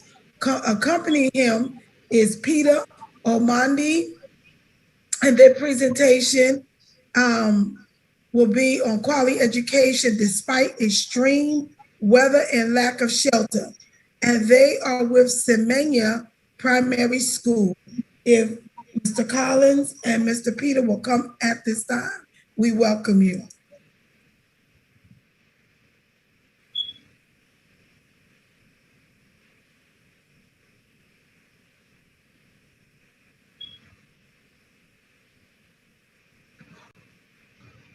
Yeah.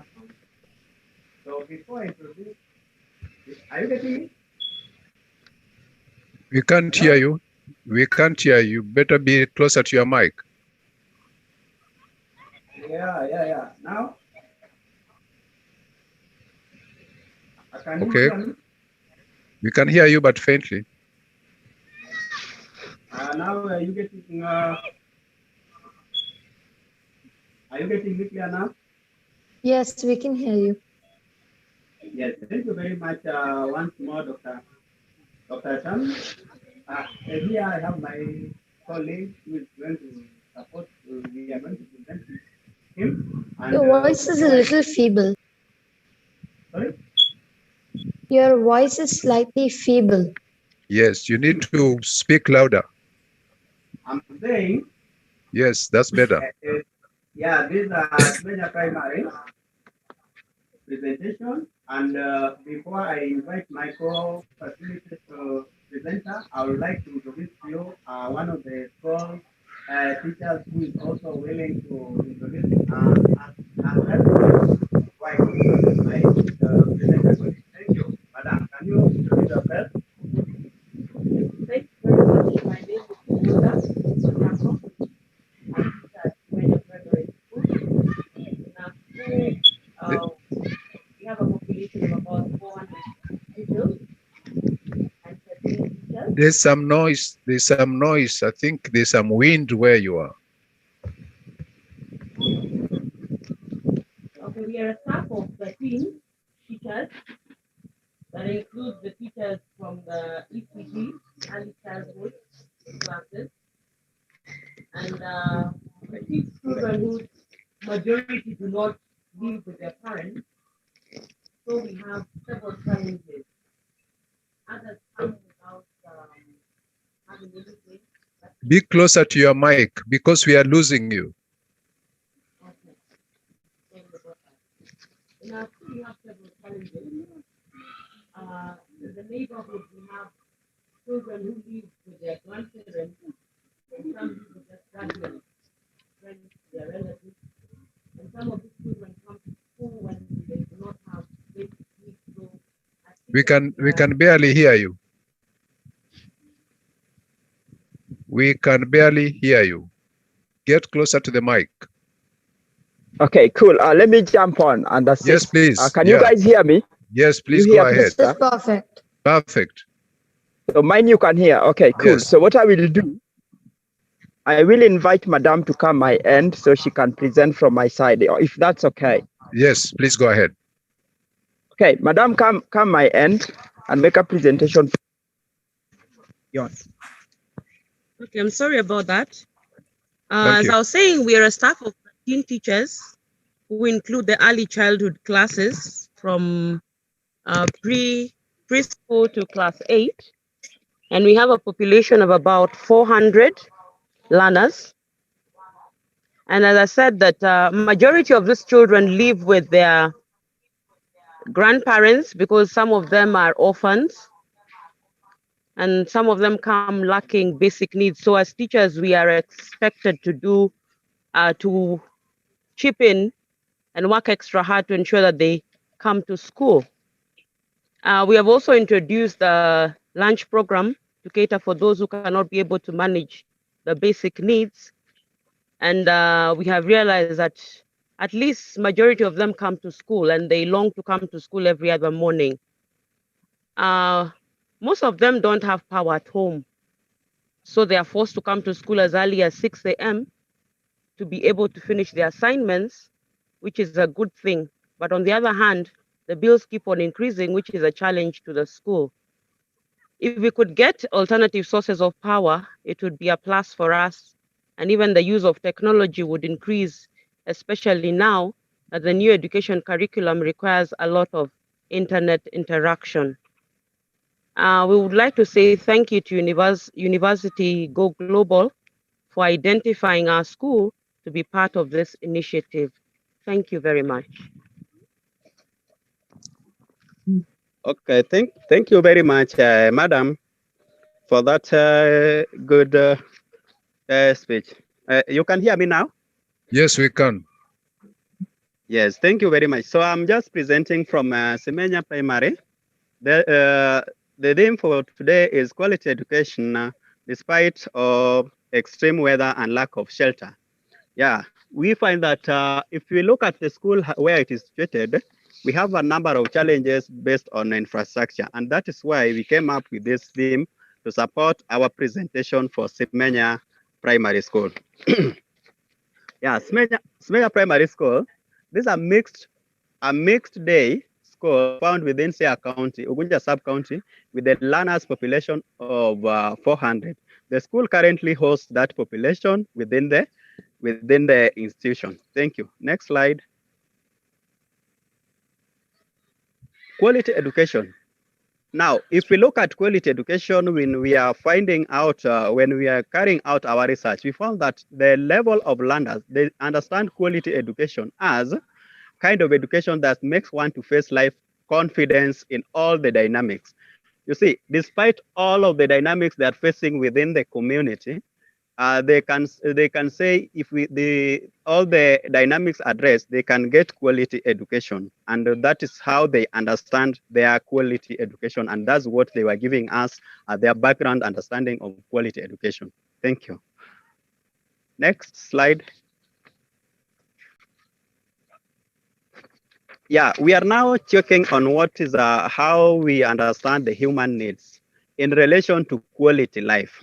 You see, this is a school that is in the local rural setup, and we are seeing that they are also having some of the resources within their school. The resources they have in the school includes rainwater, eco toilets, and classrooms are some of the resources. And we find that quality of these resources has been compromised. Why do we say this quality of these resources has been compromised? You see, like when we talk of something like rainwater, they tap rainwater. Yes, that is good.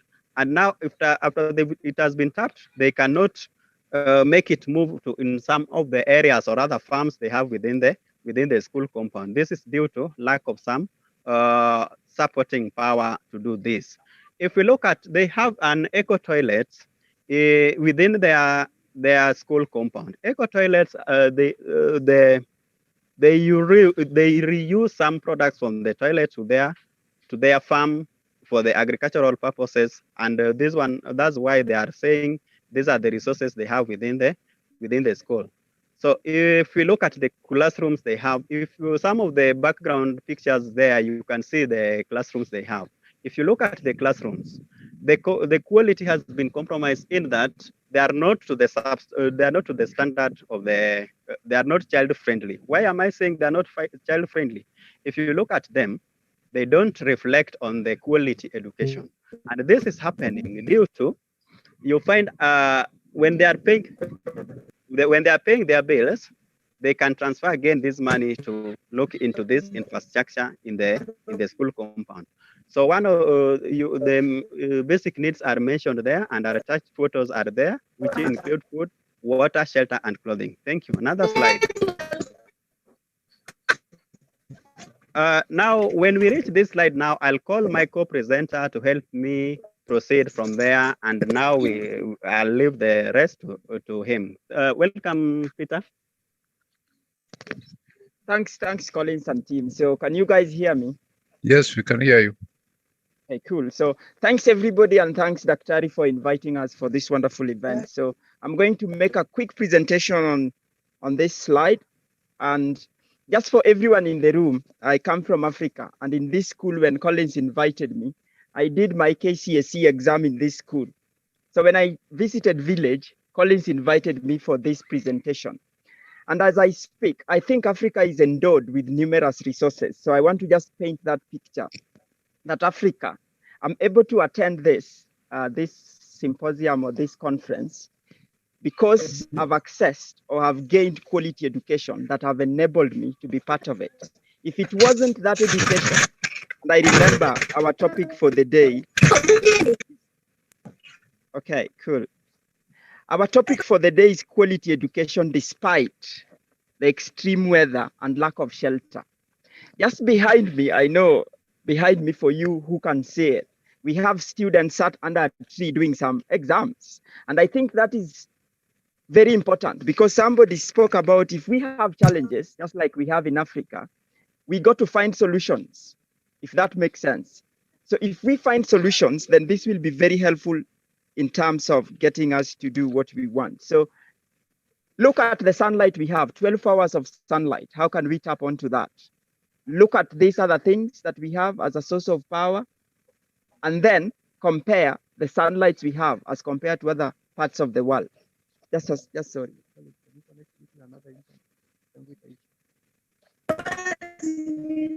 Sorry for that. I had a bit of interruption. So I wanted just to highlight the opportunities in Africa on that slide.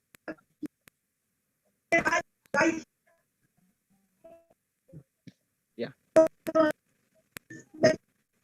So 12 hours of sunlight, how can we capitalize on that one? So if we have 12 hours of sunlight, Daktari, can you still hear me? Yes, I can hear you. I just removed the person who was making background noise. Oh, okay, cool. Thank you. So looking at this source of sunlight,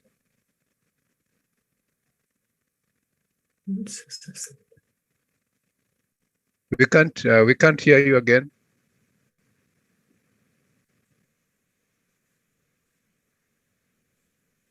We can't hear you. I think he's having a network issue. Yeah. Yeah, but there was some background noise. I just removed the person because he couldn't mute and it was a problem.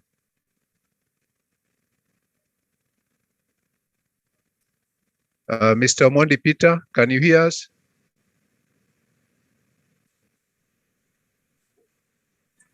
While Mr. Omondi is trying to get on to get his network back, he just mentioned something that was really interesting. I was listening to one of the YouTube videos that said top business ideas and opportunities in Africa that will make you millionaires. And the thing that he just mentioned is finding solutions in Africa. I know we're not really focusing on making money here, but it's a very powerful point that he just mentioned that in Africa, many people come here to give solutions for the challenges that we have. And we should be lucky that there are many opportunities for people to make money. I just wanted to highlight that, that's all. Thank you so much. Hello, Dr. Yes, you are back. You okay now? Yes, I'm back. Okay. Yes, I'm very okay. So thanks so much for the patience. Okay, proceed. Thank you. So I was just highlighting about the opportunities we have in Africa. For example, look at the sunlight we have. I happen to have experienced some parts of the world where temperatures go below -0. And for us, we have 12 hours of sunlight. And if Dr. you can take us to the next slide. For the next slide, we are speaking about approximately over 6 million households connected to power. And if you look at this, I want you guys to get this opportunity to use the chart. If 6 million households are connected to electricity, how many households do you think are not connected to electricity? Let me see on the chart as we get along. But as we move along, you will agree with me that the power and the electricity that we used in the rural areas and in the villages, we have shortages. And what's leading to this? If people don't have access to the electricity, meaning they will have alternative sources of energy, which you can see on the slide, we got some wood stored somewhere. And they use this wood in cooking and doing all sorts of stuff. And when they use this wood, meaning they go to the forest, cut the trees, and when the trees are cut, then you will agree with me that we experience this climate change. And for you, my learned friends in the house, you know about the Paris Agreement, that we got to keep the temperatures below 2 degrees centigrade. And if this continues and the rural areas are still left without energy, then we will be able to, it's like we are going to eliminate all the forest, and even the electricity we rely on will go away.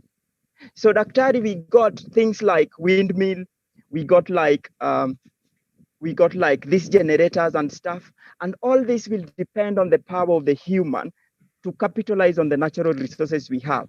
So if Daktari, you take us to the next slide, that will give us more opportunities that we have in Africa, then we'll be able to agree with me that as a continent, we can capitalize. Yeah, Daktari, next slide, please. Yeah, look at the farming we have. We experience rain, we got the sunlight, and we do all this to provide food. So if you look at the 7.4, Daktari, I've talked about that. So move to the next one, please. Look, if we got these young people to save through power, then they can put this money into the agriculture. And if this money is put into agriculture, then we can produce more food that will feed our communities, and young people will learn and will gain more.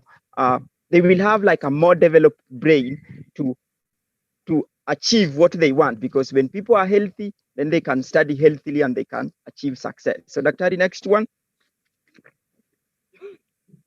Okay, so if you look at the poverty level in Africa, it's at 35.6, which I know you guys will go and read at some point. But I want to summarize this presentation by outlining this. I know those ones on the slides you guys can read, but I got a few things that I wanted to highlight. One, if we have, as Africa, we have good leaders who deeply care about their people and they provide the services that their people need, I think we can make great steps towards growing.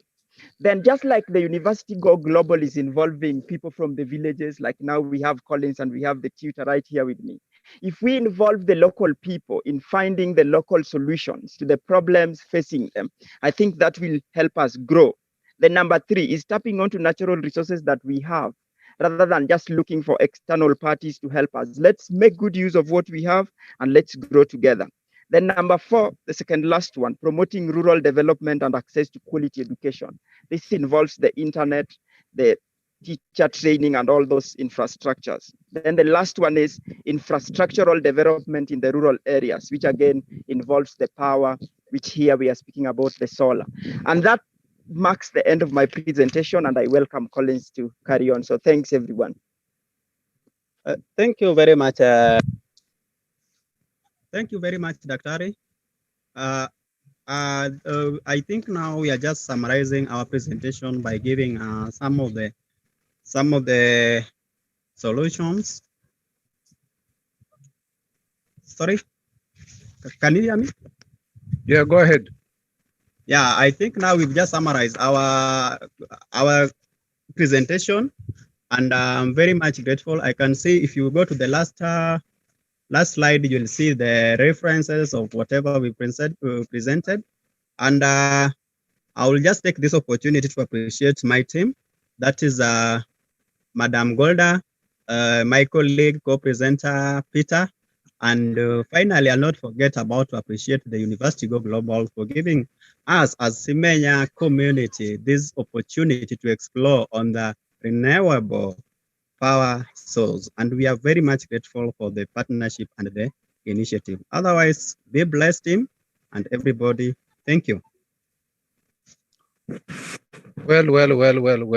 I think that is a delivery with a punch in that well presented. The team from Semenya community, very nice highlights in terms of the promoting rural development infrastructure needs. Such a powerful presentation. That is all I can say. We all have the PowerPoints that can always be shared within the within the community that are viewing today. But once again, congratulations. Thank you so much for that wonderful presentation. And over to you, David, for comment. Yeah, thank you, Dr. Charles, and thank you, the team from Semenya Primary School. I think today that was a real demonstration of teamwork where you all contributed to the success of your presentation. I would like to be able to say that you also demonstrated right at the beginning when you were having technical difficulties of how you can actually solve a problem. So when Mr. Peter Omondi called his colleagues over to present from outside, and actually for me, I think that the presentation outside gave me a better sense of, even though I know the area, a better sense of what the rural area looks like. So that was really, really great. And I also want to mention that what Madame had brought up reminded me that there's a lot of young people living in rural areas who are being looked after by their grandparents, not their parents. And that in itself is another challenge. So I think that your presentation for me kind of tied all the pieces together that we talk about here today. And that is the challenges that young people face in the schools. You tied it in with the issue of farming, you tied it in the issue of the international obligations around the Paris Agreement. So it's a very comprehensive, very well-grounded presentation. So thank you very much, all three of you. Keep it up, and I look forward to how we can engage further with you. Thank you very much. Thank you so much, David. And before Dr. D'Souza speaks, I would like to get a comment from Dr. Harriet. Dr. Harriet? Hello. Yeah, thank you. Thank you, Dr. Charles. I do appreciate, and Dr. David just mentioned about the presentation outside in the compound. I also got a different feeling of presentation. There was peace behind the people who were presenting. And Collins, I think that's the young gentleman, had very brilliant ideas where he mentioned about, as I was saying, the opportunities that are in Africa. We have a lot of challenges, but we have a lot of natural resources that can enable us get out of the challenges that we are in. We need, if we're looking for energy as a solution, the solar energy, we have the sun. He mentioned we have 12 hours of the sun. Yeah. Why can't we tap into these natural resources? So I was really moved by the presentation. Thank you very much. Thank you so much for that. And with that, one more comment before Dr. D'Souza speaks, and that is Mr. Jones.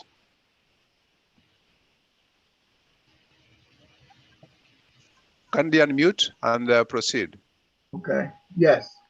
I appreciate the information that you shared. This is very new to me. I look at a lot of Discovery Channel about Africa, and different things of that nature. But now I'm getting the core sense about what's really going on. And I really appreciated the presentation. You gave a lot of detailed information on what is needed. And I'm just looking forward to continuing to increase my intellectual capacity about what we could do as the committee here to help you all further you all goals too at the same time. So it was very informative for me. And I thank you all very much for sharing that information. Okay. Thank you, Mr. Jones. And Dr. Izuza, please. Yes, I must compliment the team of Collins and other members. Very intelligent, eloquent, and it reflects what is in our mission statement. The abundance of sunlight that the continent is blessed with. Now, the key word here is optimization. How do we optimize this? And let's get into partnerships with Collins and team and others. And also, what I would like to say, sunlight is so important. It doesn't need a blind man to realize that. And the blind man I'm speaking about is one of the best known musicians the world has ever seen, Stevie Wonder. His hit song, "You Are the Sunshine of My Life," is very apt because it tells you what sunshine means to somebody who cannot see, but it also means a lot to all of us.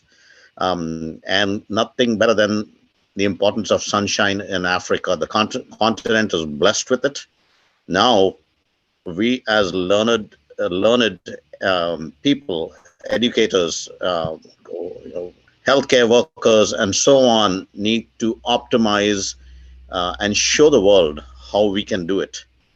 We need to show the world. We need to do that in concrete steps, take action, and it's possible. So let's get into those partnerships. Compliment the team once again on a very eloquent, very precise. I'm truly impressed with the way they articulated the problem, and they have also come up with the solution, and nothing better than the visuals that we saw. So thank you once again, team, and over to you, Dr. Tammy Riley. Thank you, Dr. Charles James Jones, Dr. DeSusu, and Dr. Harriet. We just thank you, and to the team, Collins and Peter, very detailed and just bringing out major key factors: food, shelter, clothing, and energy. We just thank you for that. Just going really in detail how important the energy source is needed to produce agriculture, something that is needed. The children needs to eat to perform well and promote a healthy quality education. So we thank you once again for returning and presenting again such a wonderful presentation. We're going to move down to the Little Genesis from 2 schools in India. And we have Master Samvar Shah from Bangalore, India, and Master Jain from Kolkata, India. And they were presenting Bridge to Infinity, Education Technology. Come on, let's receive these two at the time, Master Shah and Master Jain. Thank you so much, Dr. Riley. So I will move on to sharing my screen. I hope my screen is visible to everybody. Yes, we can see it. Okay, thank you so much. Hello, everyone, and wow, I'm only a beginner in my journey towards nirvana, but what the speakers here have offered is nothing less than enlightenment. Thank you all so very much. I am Samvar Shah, and I'm honored to be here sharing my learnings with all of you. So why are we here? What did Nelson Mandela say is the most powerful weapon to change the world? What did Malcolm X say is the passport to the future? What did Alan Boone philosophize as the movement from darkness to light? What did Oprah Winfrey say was the key to unlocking the world? The answer to all of these questions is education. By education, I do not mean memorizing some facts or knowing current affairs or having some degree. Simply put, education is developing the ability to be lifelong learners and problem solvers. Education, therefore, becomes our bridge to learn whatever we desire and solve whatever problems we put our mind to. It becomes our bridge to a world of infinite, limitless possibilities. I repeat, education becomes our bridge to a world of limitless possibilities. And are we all wondering how education can become this bridge to infinity? Let us find out. Now I'm going to tell you the true story of William Kamkwamba, a young boy from Malawi, who in the face of tremendous hardships used education to not only change his own life, but the life of all the people in his town, faced with devastating famine, hunger, and poverty. William did not crib or cry, but he turned these challenges into opportunities. William used learnings from a book called Energy Uses and creatively solved a problem. He built a windmill which generated energy and irrigated the dry fields of his famine-hit town.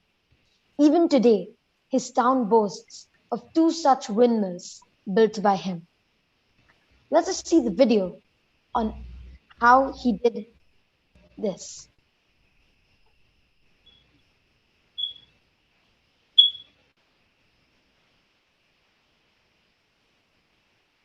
I will just share the screen with sound. Yeah. I think the sharing stopped. You have to Yes, reshare just a again. second. Yes, yes. Yeah. I will just share it again. Okay. Yes. I hope it's visible. Yes, it is. Okay. Good job. How does it feel, William? I never went to secondary school. Make us proud. Hey, looking sharp, eh? You too, man. Kachokolo is not the wealthiest school in the district, but it's down to each one of you to decide your own level of commitment. Commitment! The rains came late this year, and now the trees have gone. Malawi is preparing for a very long, hungry season.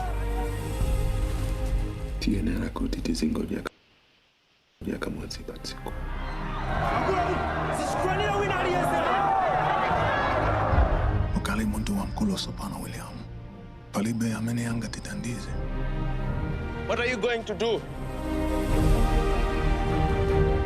Anything new? It's a pump. Can you fix it? Maybe. Mr. Kachigunda, when you turn the wheel on your bike, the light shines. How? It's magnets. I can bring water. I know how to do it.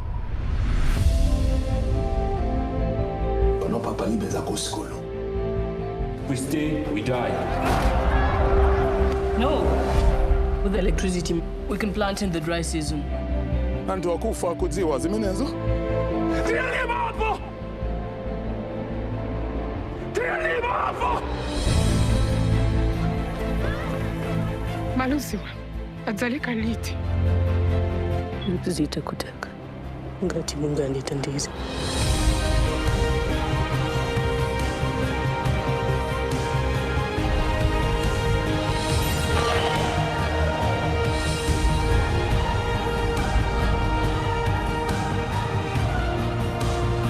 Sibalota baba. Ndilibeza kulota. This was such a beautiful video. Now I will continue with the screen sharing. Give me a second.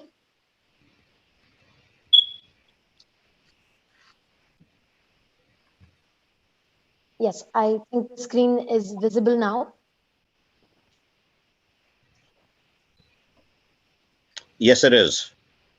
As we saw in the video, there are limitless opportunities available for every single one of us if we want to be the change and help drive the change.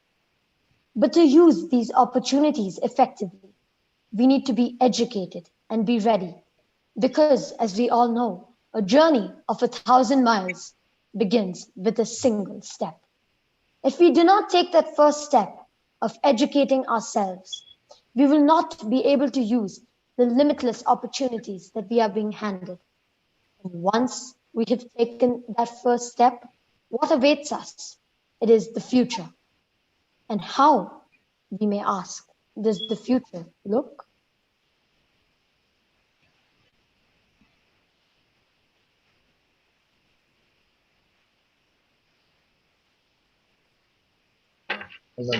How does the future look?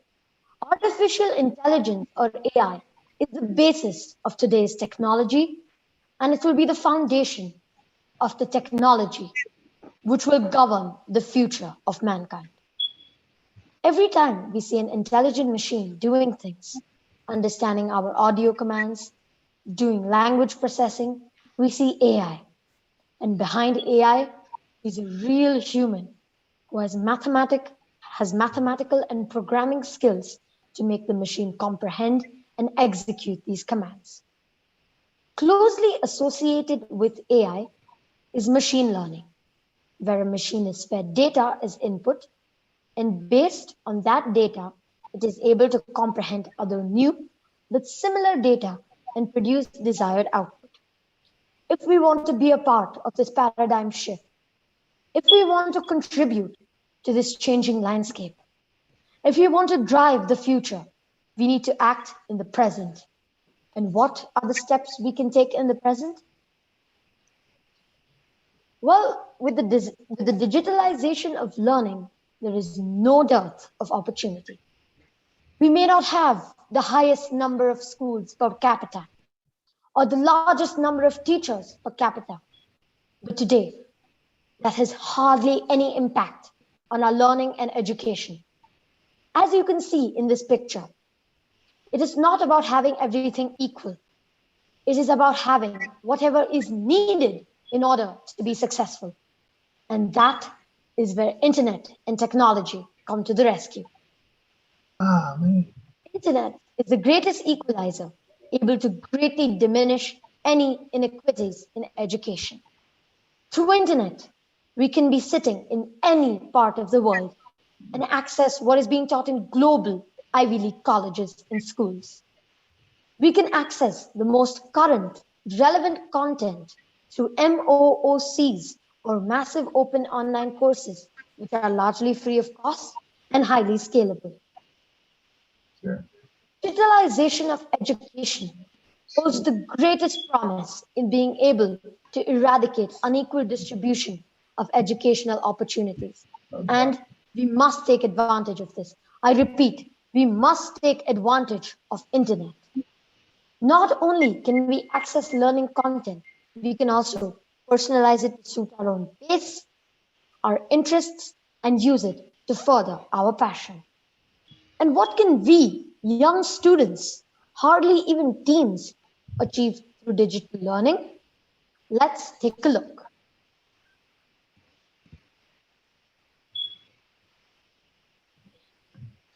How about we play a game? Let's have some fun. Are we all ready to play a game? So I started off as a child playing a fun game called Hangman. As I grew up, I started wondering about how such games were made and how perhaps I could possibly add some features and make such games better. I used the programming language Python, in which I had already made some projects and games, to code out the game Hangman. The way in which Hangman works is that the computer will automatically select a random word, which of course we won't know. We will all try to guess this word by guessing one letter at a time. However, the only catch is we will have a limited number of guesses before the game times us out. So let's see the game. Here are some examples of the code I've used and the output. But let's see the game.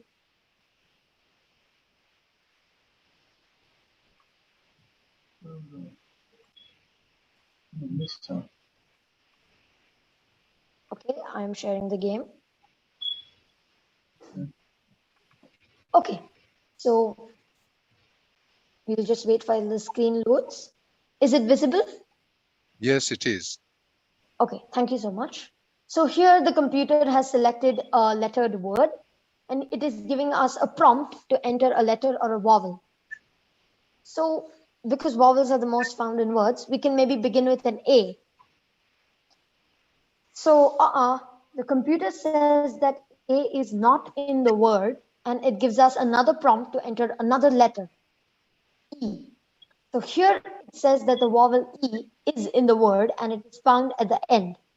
So we continue by guessing letters, let's say S and R.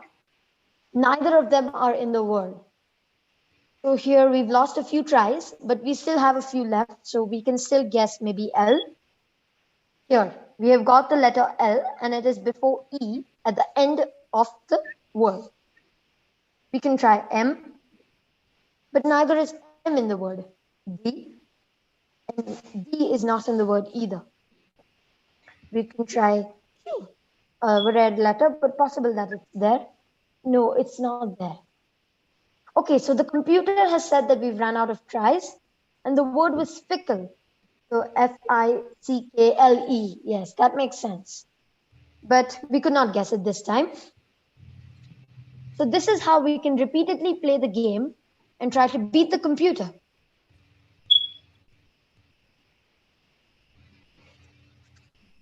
So I will just pull up the presentation again.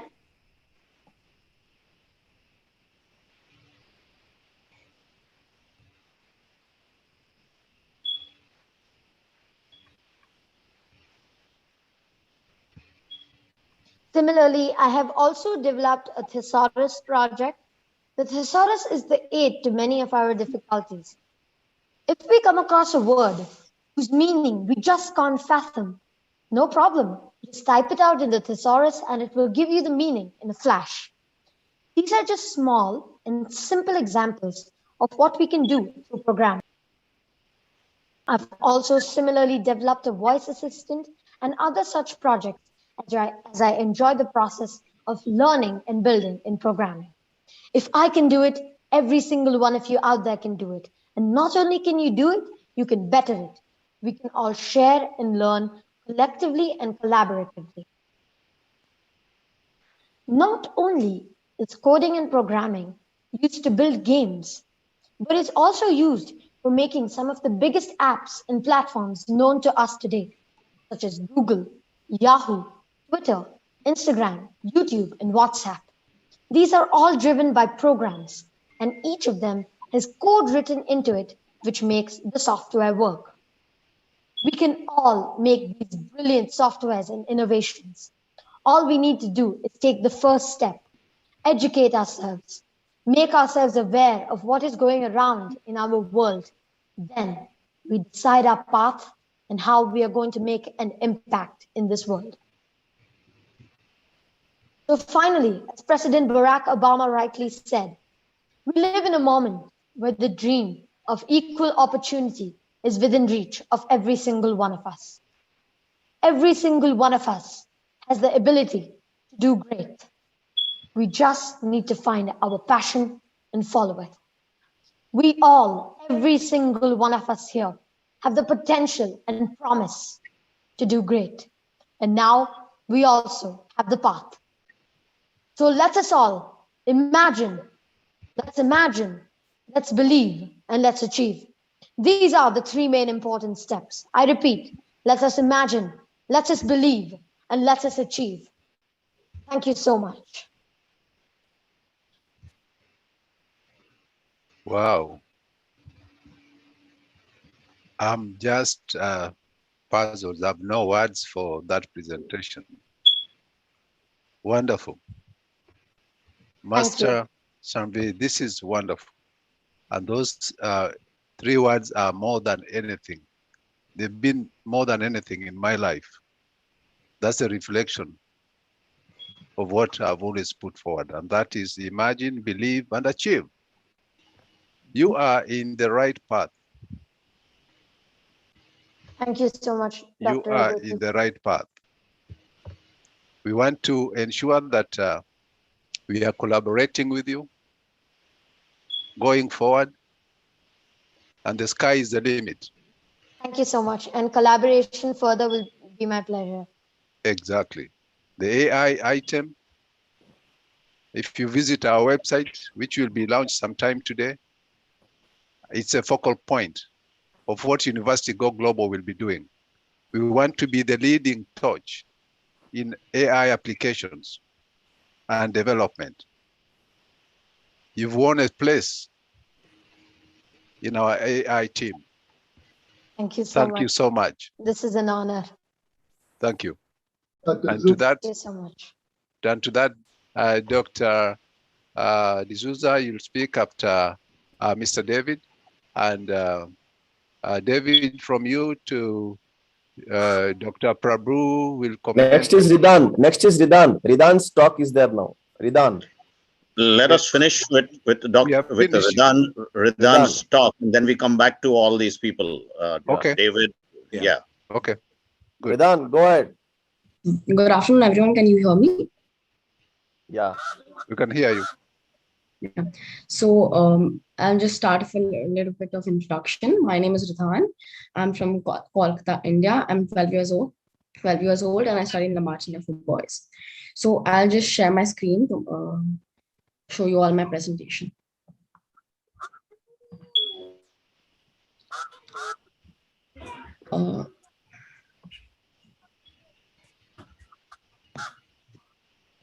Is it visible? Yes, it is visible. Mm-hmm.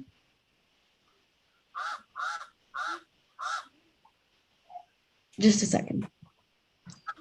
So my topic for today is Bayes' theorem, and Bayes' theorem is a very crucial tool in determining the false positives and false negatives in this COVID-19 situation. So what is Bayes' theorem? Bayes' theorem is a way of finding a probability when we know certain other probabilities. So the formula is probability of A conditional B, which means how often A happens given that B happens, which is equal to the probability of A into probability of B conditional A divided by probability of B. So let us look at one example of Bayes' theorem. So what is the probability of a dangerous fire when there is smoke? So the data we have here is dangerous fires, which are rare, 1%, which is probability of fire. The second data we have here is probability of smoke, which is fairly common, 10%. And the third data we have here is the probability of smoke, conditional fire, which is 90%. So after calculating all these data, we get 9%, which means that the probability of dangerous fire when there is smoke is 9%. So what's the probability that one is actually infected if one tests positive for the virus? So the key to understand this is conditional probability.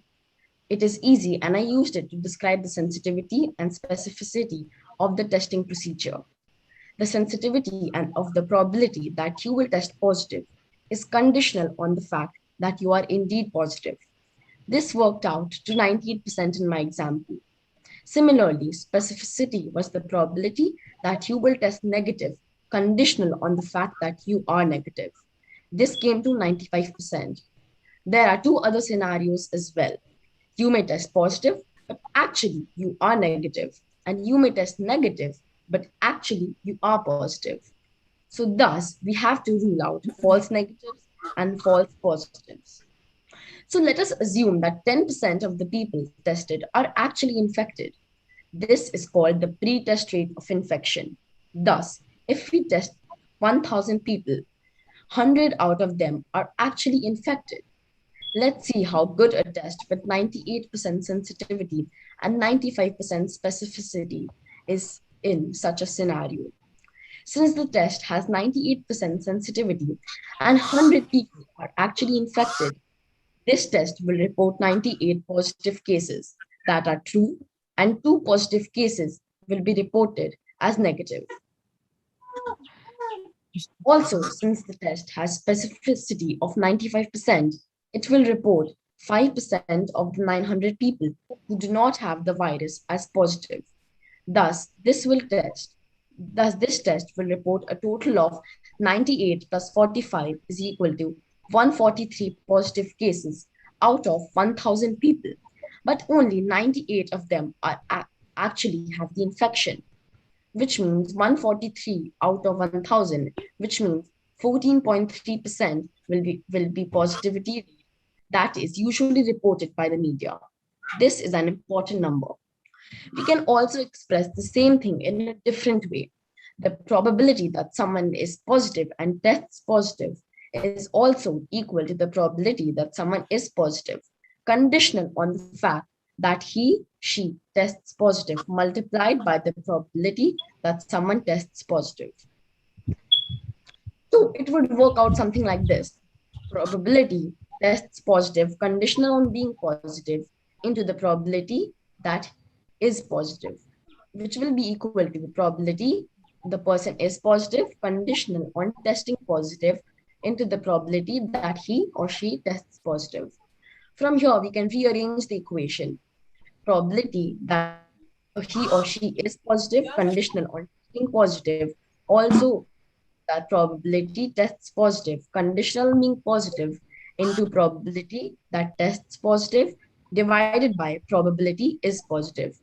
And thus, plugging the numbers on the right-hand side, we can find out that one of the most important numbers for the pandemic, the probability that one is actually COVID positive if they test positive. We already know that on the right-hand side, probability tests positive conditional on being positive is 98%. Probability of being positive is 10%. Probability of being positive, I calculated that 143 out of the 1,000 people will test positive, which means that the positivity rate is 14.3%. Thus, probability is positive conditional on testing positive is 0.98 into 0.1 divided by 0.143, which is equal to 68.5%. Similarly, we can assume a range of positivity rates, 20%, 50%, etc., to find out how many who tested positive were actually positive. So the application of this is we can apply this analysis to the number of cases in our country. For example, India has 32.4 million cases so far. These are people who have tested positive. But does this mean that 32.4 million people in India were actually COVID positive? Using the assumptions in the previous slides, we can estimate that 68.5% into 32.4 million is equal to 22.19 million people were actually COVID positive. There were also many people who were positive but tested negative. We can extend this exercise by taking a range of assumptions about the test specificity, sensitivity, and the pre-test infection rate. So I would like to conclude that Bayes' theorem is a powerful tool to analyze the pandemic. When looking at data from the pandemic, we must use Bayesian analysis to draw better inference. Factors like test specificity rate, sensitivity rate, and pre-test infection are extremely important. Any analysis of the pandemic should take these factors into account in a Bayesian framework. Thank you. Thank you. Thank you so much, Master Hridhaan Jain. What a wonderful presentation. That is in-depth. I'm still trying just to compute what you've been putting across there, and I just can't fathom that at your age, you are able to bring forth such complex, calculations into the audience. What a wonderful presentation. Thank you so much. Thank you so much, and God bless you. Thank you. Thank you. Let's have comments then as we proceed. Mr. David, now the floor is yours, and then we'll have Dr. Harriet and Dr. Prabhu, and then Dr. D'Souza, and back to Dr. Riley. Thank you very much, Dr. Gutu. All I can say in terms of the two presentations that it's very, very impressive. And even though I'm avoiding to talk about them as a group, they all bring their own individual strengths. All I can say that as a general comment, both Master Samvar, Master Jain are very, very good ambassadors for your country, India. Most of us know India through the fact that a lot of our students ended up in Indian universities, whether it's in medicine, whether it's in law.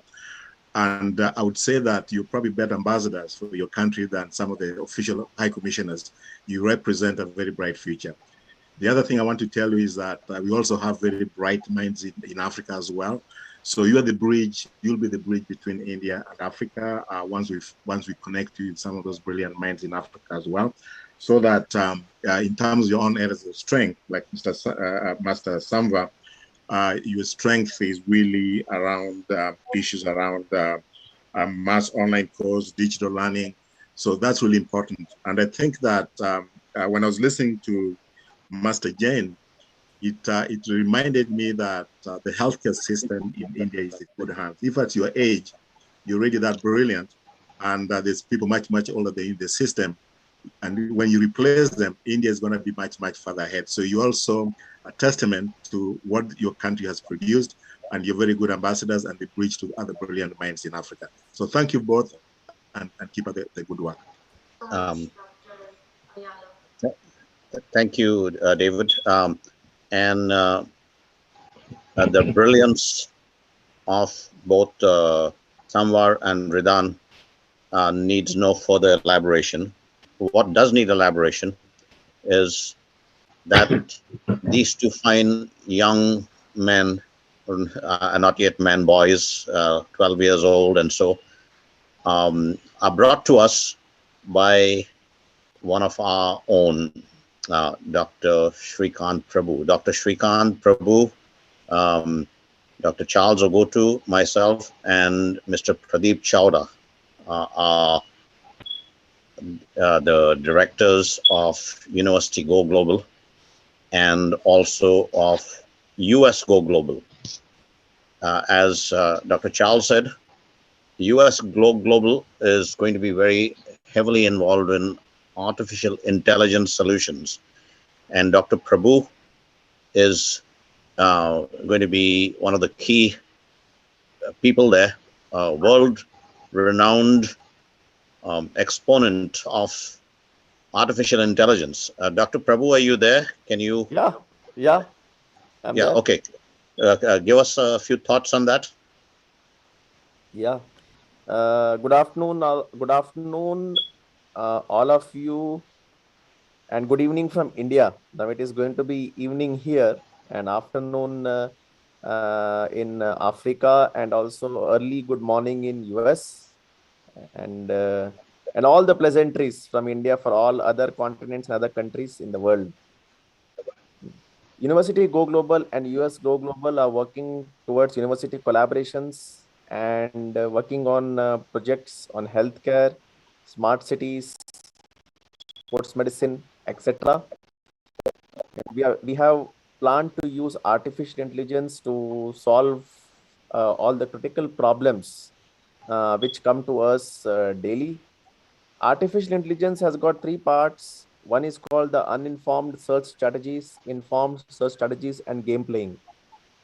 So basically, we develop methods and algorithms using optimization techniques, cost estimation techniques to find solutions to problems on healthcare, like say diabetic retinopathy, early detection of osteoarthritis, early detection of cancer, and other kind of ailments, or trying to plan for a smart city wherein we have to locate where a supermarket should go, or where a railway station should come, or where an airport should come, and how the cities have to be connected. Or it could be a problem in sports medicine wherein we are trying to automate a cricket game, a hockey game, or athletics, or gymnastics, like what we have seen in the Tokyo Olympics. And all of us have seen how Olympic Games in Tokyo has been different from, say, Olympic Games, which was held in Los Angeles in 1984. So a lot of changes have come because of technology. And we are trying to, as a part of University Go Global and US Go Global, we try to make our products strong through US Go Global, so that we can give better opportunities to students and also can frame better syllabi through University Go Global for different subjects, say like machine learning, deep learning, neural networks, or differential privacy, or it could be even differential geometry, or it could be tribology, or it could be any subject on in computer science, say like the database management system, software engineering, object-oriented design, system software, compiler constructions, etc. And we will stay connected with all of you throughout, not only today or day before or day before. We will surely stay connected. Once again, I reiterate, so that we can get good projects for students in Africa who can see the latest technologies working specifically in the areas of artificial intelligence, not only as I mentioned in healthcare or smart cities or sports medicine, even in driverless car, electric vehicles, which is the ask of the day. All these concepts now have come to India, and we want to make it look accessible. I'm not saying look accessible, which is already accessible even in Africa, but the technologies, how they are developed, how a high performance computer is made, or how a high performance train is made. The meaning of high performance train is not a bullet train, but a train which has got the latest technologies, say like better berths, or mobile connections or Wi-Fi connections available in coaches, and engines having toilets or washrooms, which are all manned by sensors and actuators and other electric tractions, etc., etc. So we are going to develop prototypes which not only will be used in India and abroad, but when I say India and abroad, I mean to say not only in the countries where where these technologies are available, but also in countries where technologies are not available. We will show prototypes or toy models, so that these concepts become more easier for students from lower middle class, or even from the poor background, to learn something and get skills. And once they get skills, they get educated and they can do better jobs, and they will be a pride for any country which anybody can emulate. So with these few words, I like to sum it up. As I a part of University Go Global and US Go Global, I make it very clear. When I say University Go Global, they are all mainly creating syllabi or university connections, or university connections from India and abroad, or abroad in India. And when I say US Go Global, getting projects and giving solutions in terms of prototypes and toy models, basically using artificial intelligence, which is not there in our brains inside, but outside. So we look at machines and see how things can be done in a much easier way, as the two boys have told. So with these few words, I would like to sum it up and wish you all best festivities from India, because it's a month of festivities here in India, and wish you all the best. Thank you. Thank you so Thank much, you. Dr. Prabhu. Thank you, Dr. Prabhu. Dr. Prabhu was instrumental in bringing those two young, the word I've used is geniuses, to our presentation. We are honored to have them at that young age. And while we are here, I'm not sure if I would like to introduce a fourth member of the fourth founder, Mr. Pradeep Chowda. Mr. Pradeep, are you there? Pradeep is a remarkable marketer who sees opportunity when everybody sees difficulties. So, Pradeep, can you give us a few words if you're here? Yeah. It's nice. Thanks, Dr. D'Souza, Dr. Charles, Dr. Prabhu. And I'm very glad to associate myself with University Grow Global as well as US Grow Global. I also thanks Mr. David and all other who really help us to build this project, to make happier the children of Africa. Now the time has come when we definitely look forward how we can take ahead all those problems which has been quoted by one and all presenters, to see that children of Africa are really benefited, and we all as a responsible human being, how we can help them out in supporting and completing their education. Thanks. Thanks to all once again. Thanks, Dr. Charles, for giving me opportunity to talk. Thank you. Thank you, Pradeep. So that is the four members that constitute the core of University Go Global, which, as Dr. Prabhu said, it is specific to university education and learning, whereas US Go Global is specific to projects, whether those projects are strategic marketing globally, artificial intelligence. We have the ability, the capability to execute complex projects, as Dr. Prabhu has outlined. So now I turn it back to Dr. Tammy Riley to not hold up anything and let us move on to the next presentation, and then we can get Dr. Jones and Dr. Harriet on if needed further. Okay. Thank you so much, Dr. D'Souza. Thank you, Dr. Prabhu. Thank you, Dr. Pradeep. Thank you to the wonderful two geniuses, Dr. Charles and Dr. Dan. We're going to move right along, and we're going to bring our next presenter from the University of People in Turkey. We have Majid Gomainy. Is a professor at the University of the People since 2016. Gomainy has 18 years of teaching experience in several universities and in different countries. He has earned a bachelor's degree in computer engineering, master's degree in software engineering, and is currently completing his PhD. Congratulations. Gomainy has published 5 books in the programming field and many papers in national journals on artificial intelligence and its publication. With extensive experience in intelligent system, neutral networks, and machine learning. He has been a professional in the information technology industry for over 20 years and have worked as a software department manager. Gomainy has had the experience of many roles, including programmer, system analyst, project manager, and most recently as a researcher and in the R&D complex dynamics groups, Middle East Technical University. Let's welcome Majid Gomainy at this time. Hello, everyone. Can you hear me? Yes, we can hear you. Okay. Thank you, everybody. And Dr. Lionel, Dr. Tommy, Dr. David, and for giving me this opportunity to present my speech. And I would be very glad to be a part of this organization, especially for the University of Global. First of all, let me share my screen. And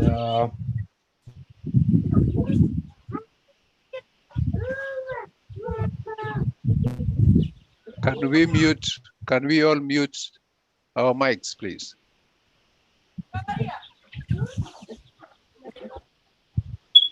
Okay.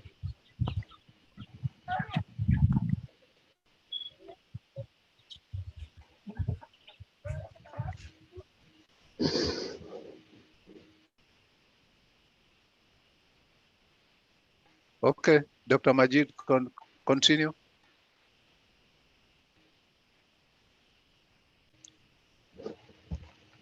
Dr. Majid, you are mute? No, it's okay. Okay, good. Now you are good. Okay. I shared my screen. I'm not sure. Yeah, okay now. You have my screen or not? We can see it now. We're good. Do you have my screen? We can see your screen. So if you have the screen and you can hear, okay, that's perfect. So my presentation title is All Children Have the Right to Quality Education. The outline I will be talk about are why is education so important, some problem with education in Africa, ways to improve the education in Africa, how can poor education be improvement, and these are actually the background and the topics that everybody somehow knows. my bullet titles and the topics that I'm going to be more focused on it are the role of computer in education and the online education. If we're talking about this material, just let me have a very short introduction. You know, actually, in all of the world, we have the problems somehow about the poor education, not only focusing the Africa. And this material maybe generally is for many countries, even they may have worse condition rather than Africa. I'm going to say even the country which I'm from, Iran, and also the country which I'm living, Turkey, again have the somehow same problems in the short cities, small cities, and the small villages. So again, a part of my own education also maybe was not very better than the situation in the Africa. So if I am talking about the problems in Africa, this does not mean I am, for example, living, for example, a place Las Vegas, and I'm talking about the poor situation in Africa. Yeah, we have also the same situation in our countries, and even, for example, in the Syria, in the other countries, they have the similar situation. Anyway, let's go on with the importance of the education. Now there are many shortage in Africa, such nutrition, health, medication, and so on. But I think the most important deficiency is the universal availability of the education. That is the education, I think, is the column of the most problems, and again, it can be a root of the other deficiencies. Generally, education helps people become better citizens, get a better paid job, and shows the difference between good and bad. Education helps us grow and develop. Thus, we are able to shape a better society to live in it, and by knowing their respective rights, laws, and their regulations. Education also is the key to unlocking the golden door for freedom in all of Africa. It is the bedrock of social and economic development. Education is crucial as it is an investment in human capital. So let us have a look at some problem of education in Africa. According to a new report by Amnesty International, the African education system characterized by crumbling infrastructure, overloaded classroom, and relatively poor education outcomes. It perpetuating the inequality and as a result failing to many of its children with poor hardest hit according. Many of education and training programs in Africa reported suffer from low quality teaching and learning, as well in inequalities and exclusion at all levels. Even with a substantial increasing in the number of children with access to the basic education, still a large number remains out of school. In Africa, 72 million children are not in school. Dr. Majid, can you use your move to the slides? Use slideshow because you're stuck on the same slide, on the cover slide. Can you move, transition from slide to slide as you are going? Are you operating the presentations? I think must be having network issue. Okay. He must be having network issue. Yeah, because I've seen a slides. Yeah. It's and very, I know what. Very slow. Oh yeah. Okay. Not he's a problem. Yeah, he's having issues. Yeah. Go ahead.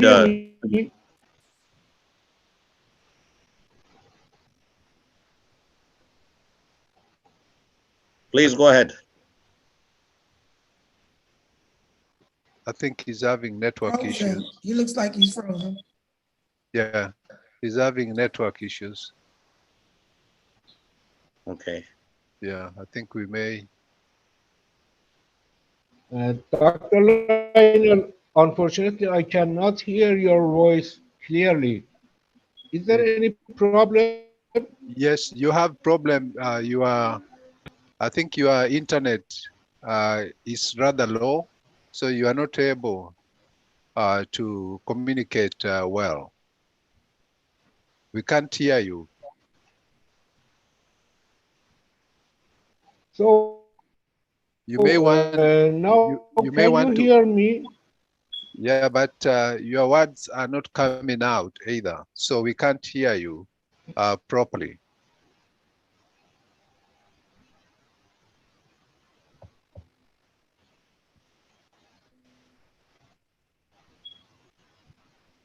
Maybe you may need to restart, check your internet.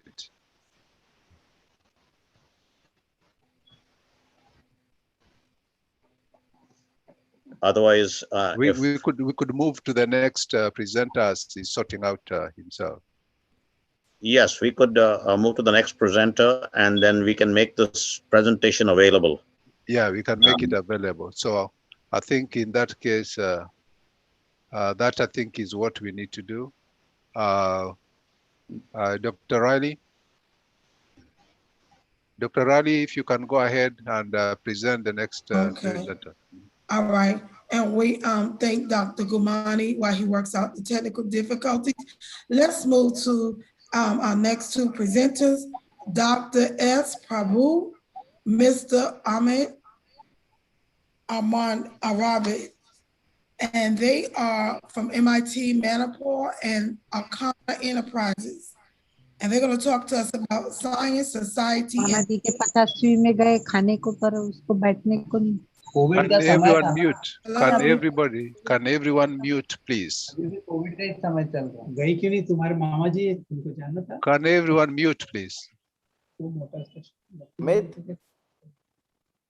Dr. Prabhu is an associate professor in the Department of Computer Science and Engineering, MIT Manipur, India. He holds an MSc honors in mathematics with specialization in computer science from Sari. Just a moment. Let's turn off the person. Just give me a moment.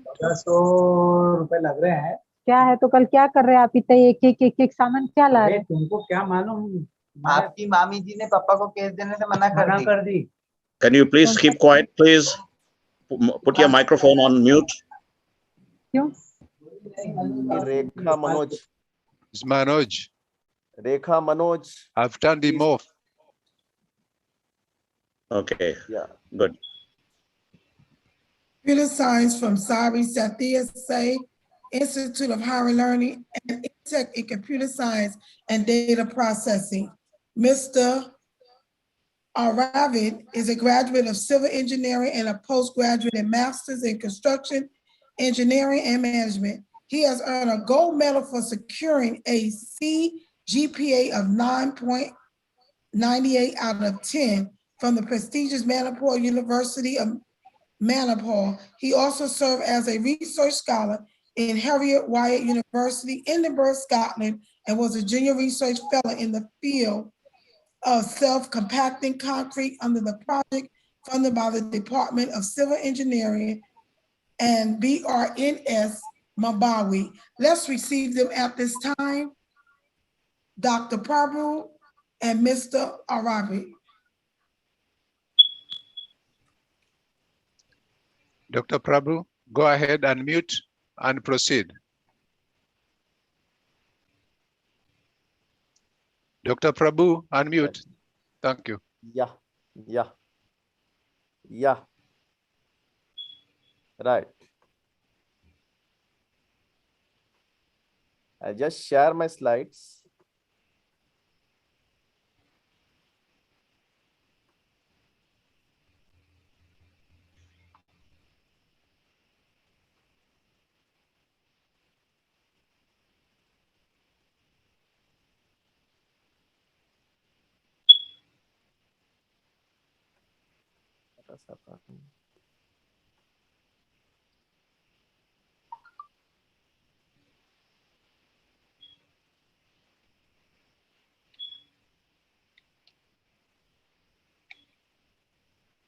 1 second.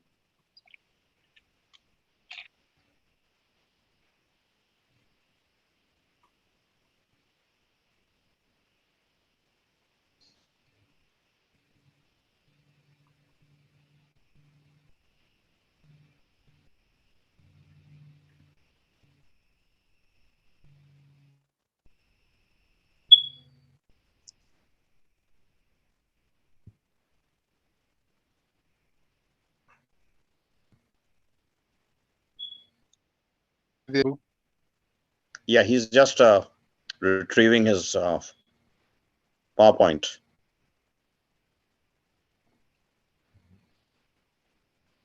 I think he's frozen.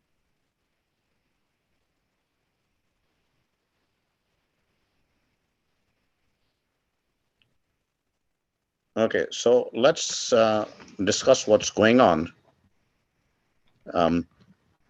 We're clearly seeing the immense potential of Africa, I think.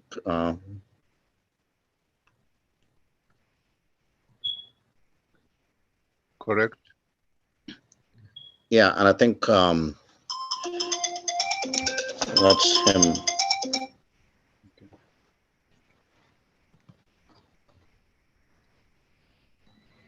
Meanwhile, Dr. Majid, are you in a better connection now?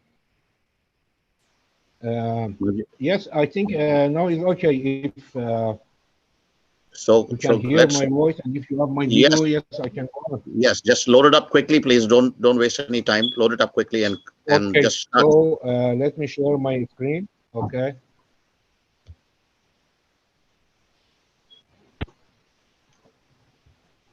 Okay, do you have my screen now? Yes, yes. Okay, so let's go on. We were talking about the problems with education in Africa.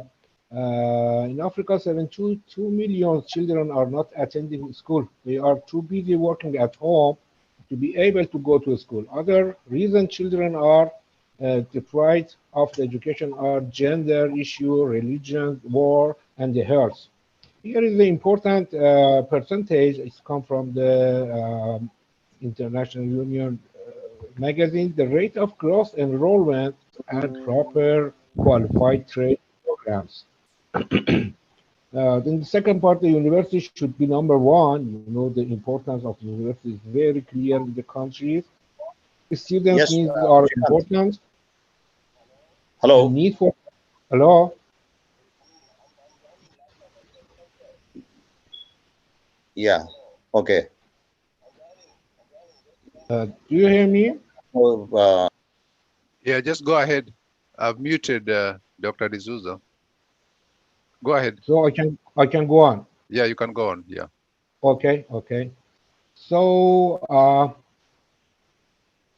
the need for fundamental evolution. Actually, the fundamental evolution is very important. Now let us have a look to how can prove education be improvement. As I mentioned, this is not only for Africa. In many countries, we have the same problem.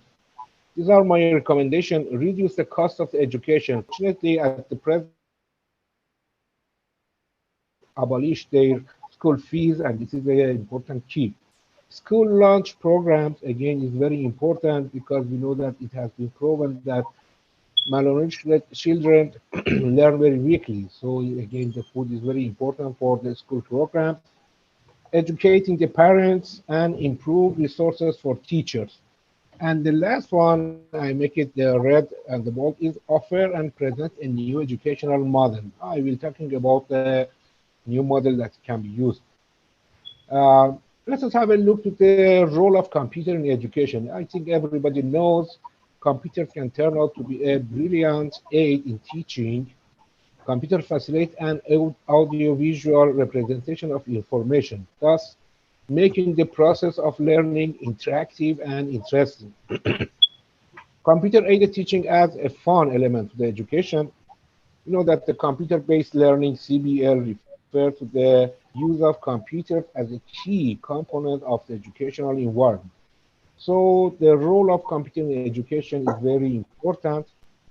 On the other hand, today we face a new model of education, which is online education. Here I want to note that I am also working in a online university for many years, University of People. So I have the experiences of online education and I feel it really well. Do you hear me? Yes, we can hear you. I've removed the Okay, person who was making the noise. Is that right? okay, thank you. So online education is not a new phenomenon. It has its roots in distance education and the emergence of the digital technology facilitate efficiency. Online education refers to the instructional activity or programs that were delivered over the internet. Online learning has become an integral component of education, as is evident by the steady emergence and growth of online courses offering an online academic and professional degrees program.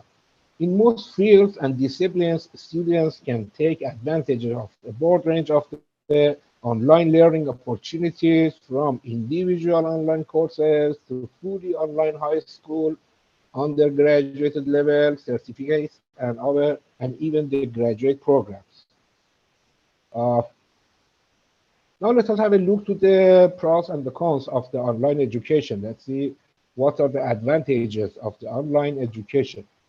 The first of all, convenience in the accessibility, time and place. When you are a student in an online university, it's not important when and where you are attending your classroom. This is in your hand, and easily you can arrange your program and attend the classroom. Greater efficiency. So you know that we're using the digital platform and predefined program, the everywhere. Lowest cost and affordability. So let me just point out that our university is almost uh, tuition free. That is, the students only pay for the examination. This means the online education is very cheaper than the other kinds of education. So it will be very fit to the countries that have a problem of economy. A great part of our students are from the Africa, Syrian refugee, Afghanistan, and etc. So this will fill the gap of problem for this education. Uh, on the other hand, improve the student attendance. So when you are using an online education, your attention will be more, and also it suits a variety of the learning style. You know, the different students can be have different style of learning. So the online education with using the digital platform, with using the artificial intelligence techniques can fit and adapt to any different kind of learning styles. Also provide a sense of isolation. You know, maybe in the classroom with the 14 students, you cannot make a concentration. But when you are in your at room and you can connect your classroom and do your education, has better performance and offer more independence. And again, the dependency to the any situation will be removed at this type of education. So the online education still have some problem. You know, first of all, it requires computers and internet. So when in Africa, students have not electricity power and also they have weak connection, how they can do this? Okay, first of all, the computer does not mean forcibly you need to have a personal computer or laptop. Even you can use a tablet, even you can use your smartphone. We have many students in our university that they are doing their education with only one smartphone, and even they have not computers. So this can be easily solved. On the other hand, for the electricity outage, again, you know, Africa have a great energy of the sunshine, and this picture is from a village in Sudan, shows that they can they can provide their own power supply for using the such devices. And on the other hand, you know that the tablets or smartphones, if you can make it charge, at least for example, few hours you can use it. So if even you have only 2 hours electricity power in your location, again, you can charge your devices and you can use the electricity. The second big problem is the internet, and as you know, the new technology is lead us to the worldwide satellite internet solution. That's why, so you don't need any ISP, don't need any modem or router or etc. Just with using a global VSAT internet, easily everybody can connect to the internet from any point in the all of the world. And again, as I told you, with simple devices, you can connect to your university website and continue your education there. Okay, I'm not sure the time is enough or not, so I don't want to talk more. These are the references I provided, and I would be glad to answer your question if any. Thank you so much. Thank you once again, Dr. Mr. Majid Gomainy. It was nice that you are able to go through the technical issue and you finally, presented education, important education points. We really appreciate that you've shared the platform with us, and certainly, thank you so much. Yeah, with all your richness in terms of what you offer, we certainly welcome collaborative aspects going forward. And with that, you'll definitely be hearing quite a lot from us as we chart the way forward. Thank you so much for that. And You're just welcome. Thank you. Yeah, pleasure. Thank you. And David, please, some comments on there. Thank you, Charles. So I think that for me, what I pick up from your presentation is you put a focus on the need to strengthen the teachers in terms of making sure that they have the right equipment, they have the right atmosphere to be able to teach our children. I also like the fact that you also talked about putting a particular attention to reducing the cost of education. And I know a lot of African governments have tried it in terms of reducing school fees, in terms of lunchtime education. Some are successful, some are not, but it should be a universal thing in most African countries because it does encourage kids to stay in school. I like the fact that even though you're not from the continent, but you're knowledgeable in terms of what's in the continent. And I think that what you're saying is that the continent should be at par with the rest of the world in terms of being able to access computer-aided education and online education. So while you don't come from the continent, but I think that everybody around this table who is from the African continent would see you as an ally, somebody to work with and somebody to work with in future, and really welcome your participation in this conference. So thank you very much for your participation and congratulations on a well-presented presentation despite the technical difficulties. Thank you, Mr. Majid. Thank you. Yeah, Dr. D'Souza. Yes, Majid has been with us for quite a few international conferences. And the credit goes to Dr. Tommy White, who initially introduced us to Mr. Majid. So Tommy is the unsung hero in many of our endeavors. And I have introduced Majid to some other opportunities, but also I would take this opportunity to say that University Go Global has provided opportunities for many people from the United States and from other places, India and overseas, in these international conferences. We've given them an opportunity to present. We've helped them to publish in academic journals. So our goal is to, regardless of race, color, and any such kind of barriers, and is to promote equal opportunity. We've done this very effectively. Dr. Tommy White can testify to that. Majid can testify to that as well. And our goal will be to continue to to focus on giving opportunities for all, including minorities. We've done this very effectively. We've helped in publications. We've helped in presenting in international conferences. Now, we are proud to have Majid, who is from Turkey. So we've got your representation from Europe in this conference. And thank you, Majid. And now back to Dr. Tammy Riley. You are welcome, Dr. Lionel. Thank you too. Sure. Thank you.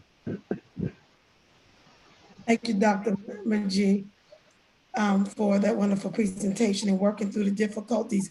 Now we're going to bring to your front Dr. Prabhu and Mr. Amarvind. So you guys are ready? Oh, wonderful. Yeah.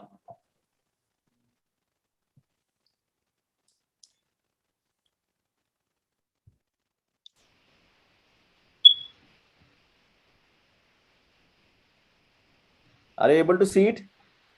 It's opening. Yeah. You able to see it? Yes. Yes. Mm-hmm. Yeah. Good evening, all of you from India. Good morning to US and good afternoon in Africa. And good morning in Europe and good evening in Australia. And good evening also in countries like Russia and China. So I'm presenting my article on science, society, and technology, which is the ask of the hour for all the countries, including Africa, which is involved in this symposium. Now, what do you mean by science? So science is a level of abstraction, which is given by God. So we have calculus, applied mathematics. In mathematics, we have got classical mechanics, optics in physics. We have got organic, inorganic chemistry in chemistry. Abstraction means they are all numbers. Even in physics, they are numbers. Chemistry also, they are numbers. Hydrochloric acid or nitric acid, they are all in numbers, basically, right? So they are all abstract because we can just see numbers 1, 2, 3, 4, 5, 6, 7, 8, 9. To understand them, we need ideas. So what are ideas? Ideas are nothing but engineering, which constitutes society.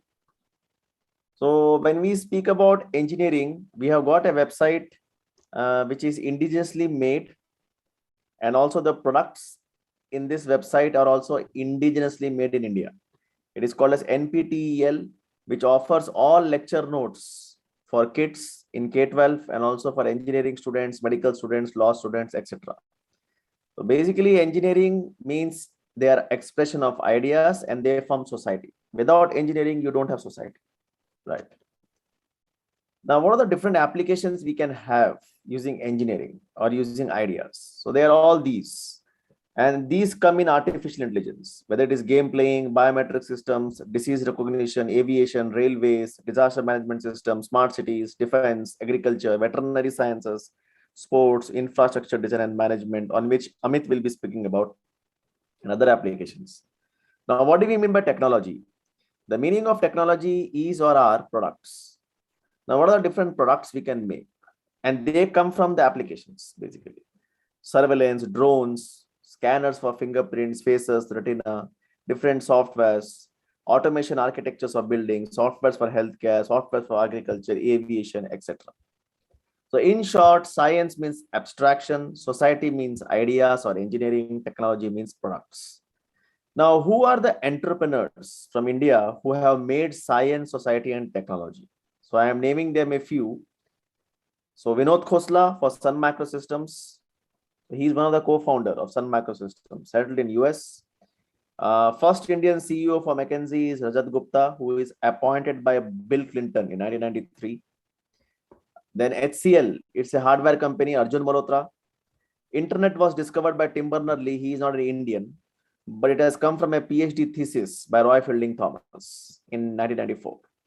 So World Wide Web, it has come from a PhD thesis. They are all products which come from ideas. Ideas come from abstraction, science, society, and technology. Similarly, Wipro, it's an Indian company started by Azim Premji in 1981. Infosys, once again, Indian company, Narayan Murthy, Nandan Nilekani, etc. Google, who invented? Rajiv Motwani, Larry Page, and Sergey Brin.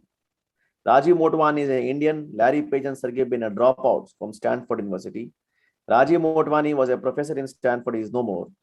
So Google is a company, is a product started by these three people as entrepreneurs. G-Chrome started by none other than an Indian, Sundar Pichai, in 2006. Other financial companies, once again, McKinsey, which I already have mentioned, and other companies like Microsoft, SanDisk, Juniper Networks, Samsung, HP, Polaris, these are all products. Many of them started from academic colleges. So students are very important if you want to start companies, if you want to make products. Students are the main asset. So first they are K-12 kids, whom we call like Samvar and Hridhaan, small kids. They become big like us and they invent products. Some of the other Indian companies are Ola, Oyo, Paytm, InMobi, Swiggy, Zomato, MuSigma, which all started from different Indian colleges, academic colleges. Like many of the products and companies started from US, from US. Right. So in short, this is all about science, society, and technology, abstraction, ideas, and products. I would like Amit to add his school of thought to to infrastructure design. Amit, over to you. Amit, are you there? Yeah, I'm here. Sorry, I'm outside. Yeah. So infrastructure design, right? Yeah. So whatever Shrikanth sir said, so most of the things, what's happening, how India can collaborate with Africa. So we can see how our building infrastructure is going on these days. So a lot of, if you see in India, we have developed something called special economic zones, where a lot of things is concentrated and activities are going on, how education sector can be improved. And similarly, if we see these kind of technologies, we can provide to African students also.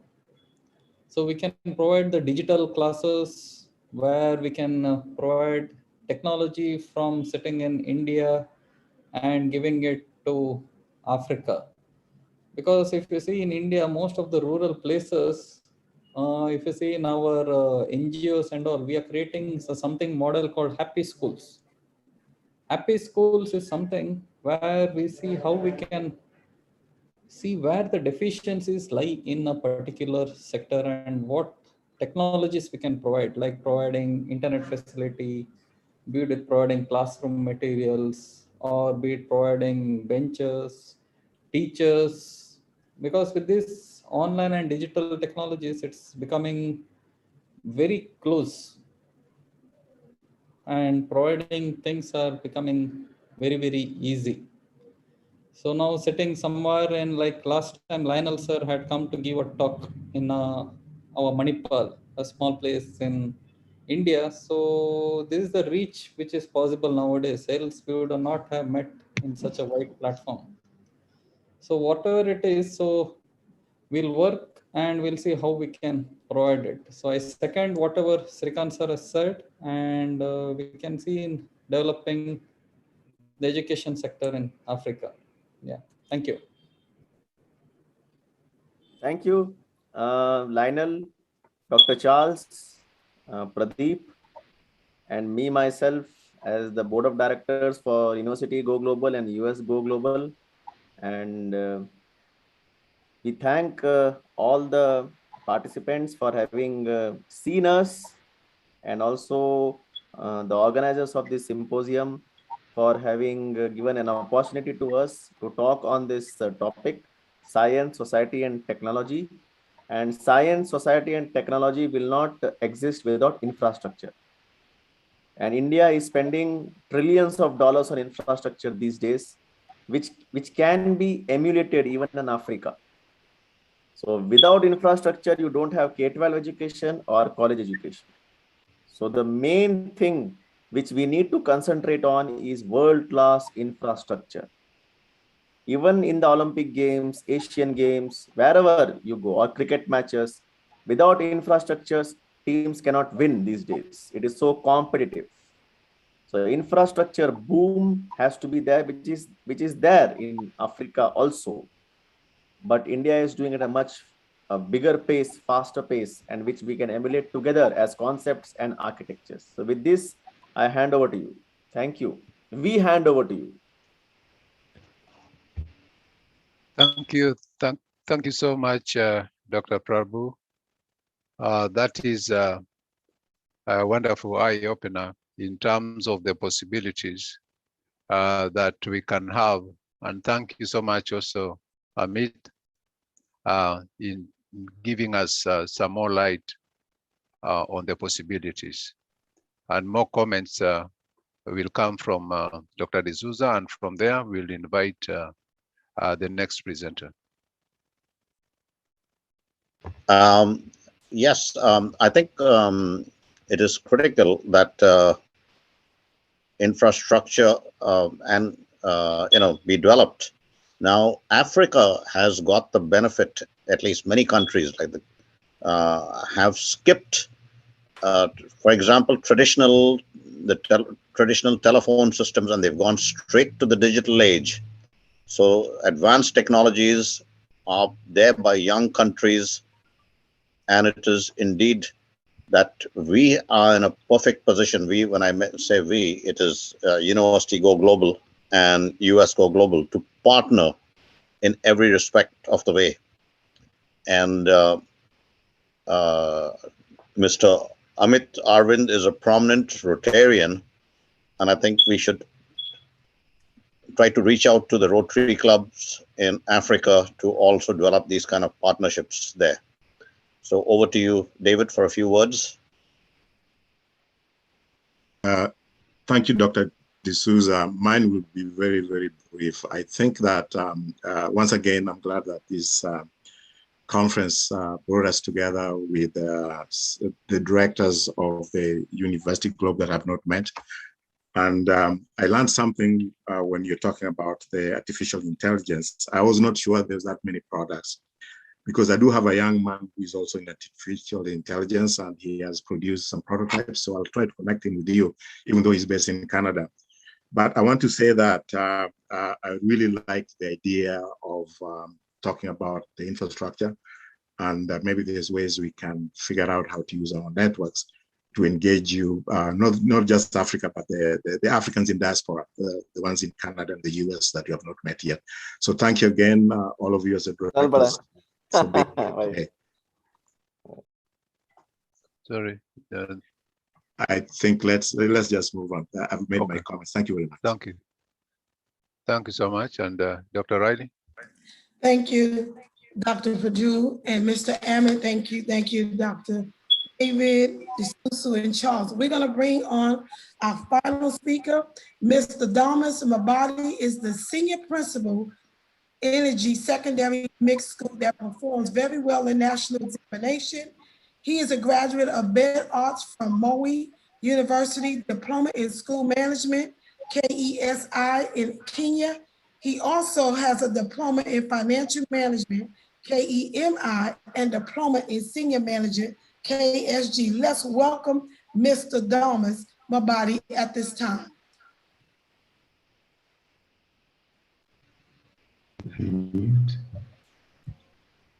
Okay. Nifunguka. Tunaonekana.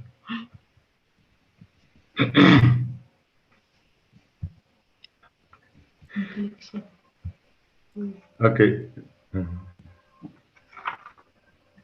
Is it on? Hello. We cannot see you. We are not seeing you. So, okay, thank you. We are not seeing you. Can we see you?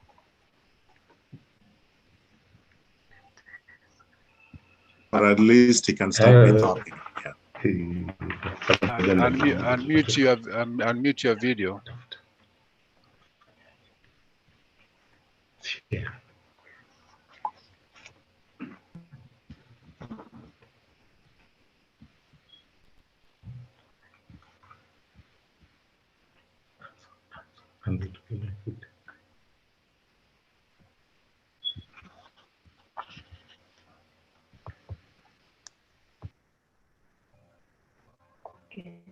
It's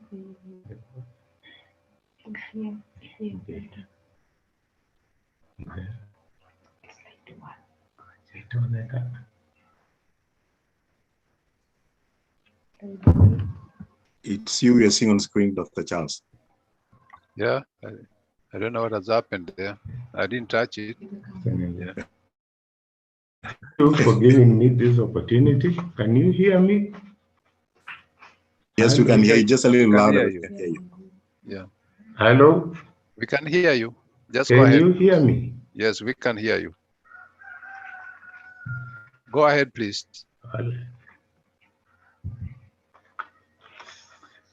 Okay.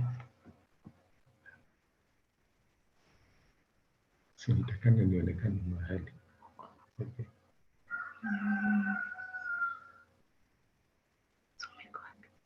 Go ahead, please.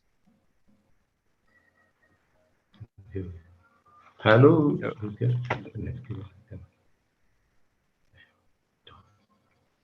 That's. Are you trying to share? Hello? I'm not supposed to be sharing the screen. We see them on the top. You see them on the top left-hand corner. Yeah. Yeah. See, now it's David. You are seeing. Yeah, right? I know. You don't want to see me. Yeah, yeah. We are all being seen here. I think those are some. Hello? Yes, we can hear you and we can see your presentation. Okay. Yeah. Thank Go you ahead. for the introduction. I'm called Mbati Dalmas, senior principal and the head teacher of a school called Ngenyi Secondary School, which is in Mohoroni sub-county, Kisumu County, and in Kenya. The school is located along the equator, and it has a population of 300 students, 11 teachers, and 7 non-teaching staff. Most students in our school hail from underprivileged background, where they survive on less than $1 per day. The school is prone to flooding, which exposes our students to waterborne diseases like malaria, cholera, etc. Floods makes roads impassable, making it difficult for our learners to reach the school. Our only source of power is electricity, which is both costly and unreliable due to power rationing during droughts, power interruption during rainy season, due to lightning and falling trees on power lines. There is also over-enrollment of learners due to 100% transition policy of the national government. Day school status exposes our learners to the following challenges.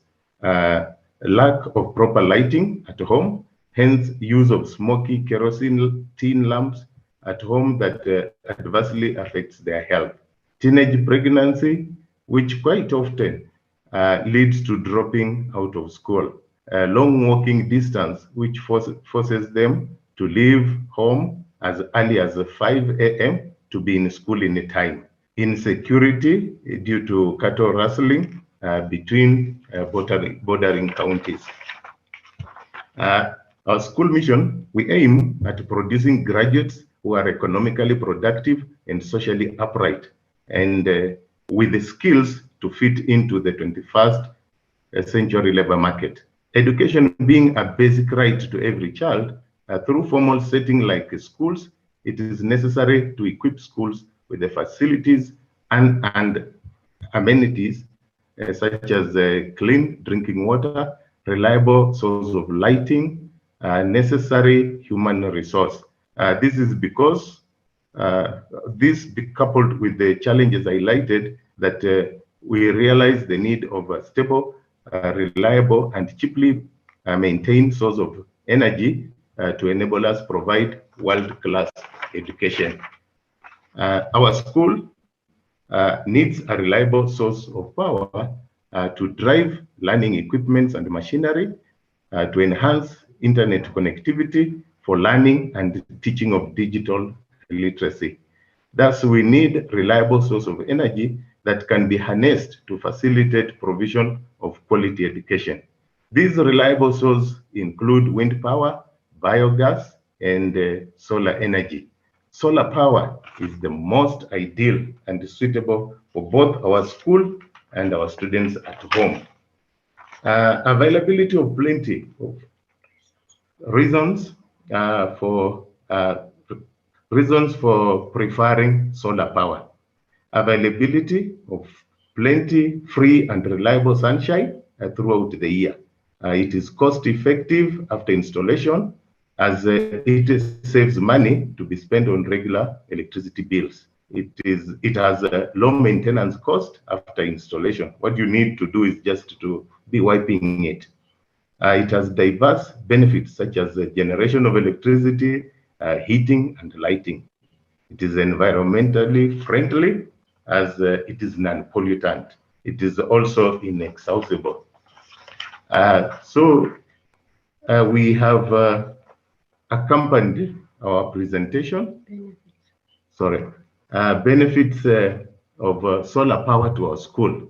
If we install solar power in our school will benefit in the following ways. One, we shall establish and enhance connectivity, which will increase access to online teaching and online learning materials.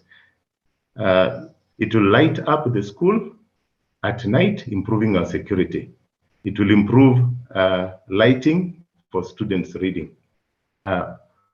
We can pump to a raised tank, clean rainwater harvested and stored in those tanks for easy distribution throughout the compound.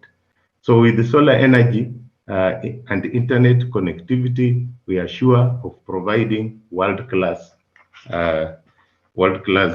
education.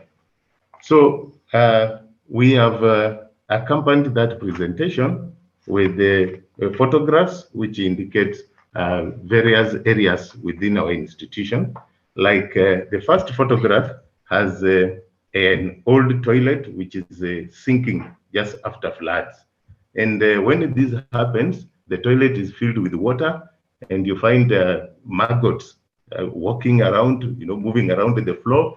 So it becomes unhealthy even for students to get into that toilet. So the second photograph is a toilet which has sunk just after floods. And that is one of the toilets within the school compound.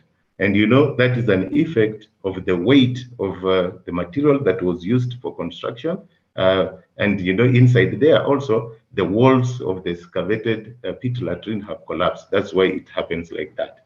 So if we move to the third photograph, it shows an innovation.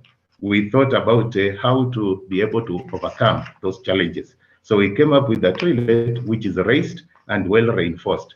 So that toilet, the way it is, it cannot sink because it has a wider base, which is wider than even the pit that was excavated, so that we construct on it the toilet. Then after that, we are seeing also the school compound. We are seeing the vast roof that we have, which if we install solar panels on it, we can use that power to maybe even construct flush toilets and construct a modern septic tank, where after the students using the toilet, they can flush the dirt and it will go to the septic tank. Then the next one, as parents, we've sat down and come up with a project of harvesting rainwater. So you can see the two drums there, which all the roof water, when it rains, is directed there. Then this is the water, of course, that if we have solar energy, we can pump it to a raised tank, and then it can be used or distributed all over the school compound so that it can be used in the toilets, in the kitchen, and even in the science laboratory. The other one, like I said, the policy of the government about 100% transition led to an influx of students into the school. So we have new 120 Form 1 students. So because of that, we were forced to construct that temporal classroom so that they can be learning from there as we plan in future to construct a permanent and better class for them. Then that next slide shows those students going to have a meal during lunch break. You see, if we had installed solar power, this could have enabled us to have a system where students can be informed just from their classroom. They are told that it is your turn, come and have your meal, instead of them manually coming out and lining up like this. And this is a COVID time, you know, it is dangerous to their health. Then the next slide, which is showing the students of our environmental conservation club. They have just planted trees and they have come back, and we decided to have a photograph with them. And there you see our school motto being scaling for new heights. Thank you for availing me that opportunity. Thank you very much.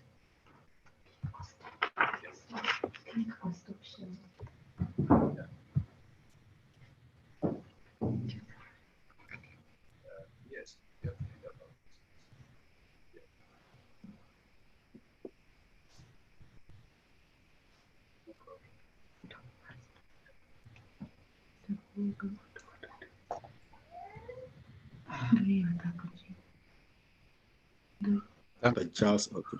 Thank you. Thank you so much for such an insightful presentation covering all the areas that are necessary. So, thank you so much for covering such a wonderful area in lines of required amenities that can make quality education a success for our school-going children in Africa. More so, we've taken note of the drinking water aspect, reliable source of lighting, necessary human resource that can help fortify those particular needs.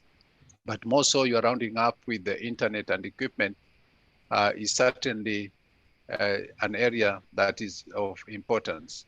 No particular institution at this point and age can survive without internet infrastructure. The world has gone global, hence US go global and university go global. It's a unified world, and the internet has played a big, important function to get this to a reality. And so, as we look forward to forging some partnership with you, those are some areas that will certainly be opening up discussion lines and see how best we can move forward. And over to you, David, before Dr. D'Souza comments. David? Yeah, thanks, Dr. Charles. I just want to say something a little bit before I comment on the presentation. There's another dimension that is not visible here, and that is the ability of the Africans in diaspora to have very strong links with the communities back home.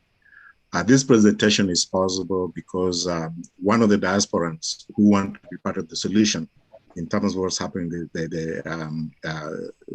what's happening in terms of the state of education in Kenya, contacted us and say he knows a very progressive principal in his area, in his community, who, and as you know, in most African countries, the principal is a leader in the community. People look up to them and they do provide innovative ideas. So he was saying that he has a principal that's really looking to find ways to use new technology to better to better his school and also to better his students.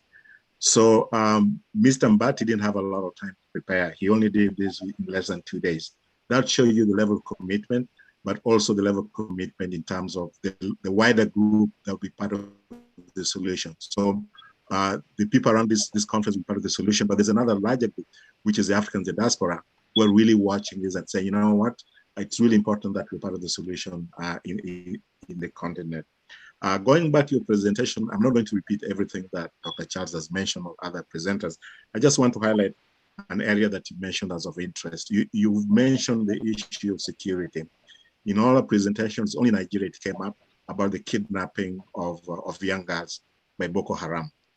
You've mentioned the security in terms of cattle rustling. And I think that it's important that we don't look at just what's happening in the classroom, but what happens between the students' home and when they end up in the institution. And that's where the role of the government really comes in. You also mentioned water, but in respect to make it happen. Like, for example, if you harvest water, yes, it's for sanitation, but you also mentioned an important part of it, and that is the water can also be used in science labs, which enhances the quality of education for our young children. So all to say that even though you're the last presenter, but you were able to really put it in perspective for us, because sometimes human mind is what you remember, sometimes what you last had. So you've made some really good points in terms of the need, the challenges, and you've also started offering solutions. But for the solutions to take shape, you need partnership such as University Go Global, the diaspora, and our colleagues from Europe and India as well. So thank you very much for I know it's stressful, you have to do this last minute, but you're able to pull it off. And even though I didn't hear the voice of your colleague, thank you for her being part of the team as well. Asante-san. Thank you, Dr. Over to you, Dr. Yes. Dr. Charles, are you going to present? Yes, we are presenting a 10 minutes presentation. Yeah. Mm-hmm. Okay, sure. Yeah, well, just a couple of lines, very, illuminating presentation. And I think we hold the solutions as University Go Global and US Go Global. We are interested in solar energy. David is in charge of that program. But in terms of online education, we are pioneers. At least I'm a pioneer in online education, have been involved for the last 20 years. So I think we can, as a team, bring together some of those solutions, both in terms of the internet, education, as well as the solar energy.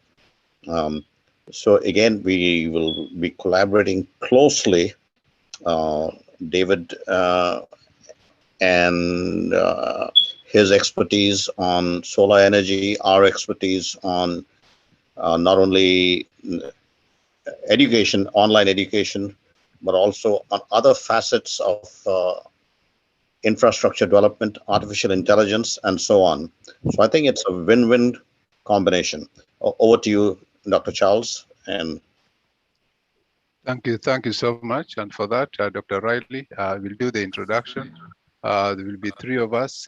We'll do a 10 minutes presentation to cap up this particular day, day 3. And then we will do some roundups and questions.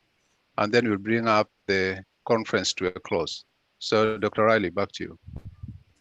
Thank you so much, Dr. Charles, Dr. David, and Dr. Zuzusu for put together this phenomenal symposium. Our first presenter will be Dr. Charles Okotu.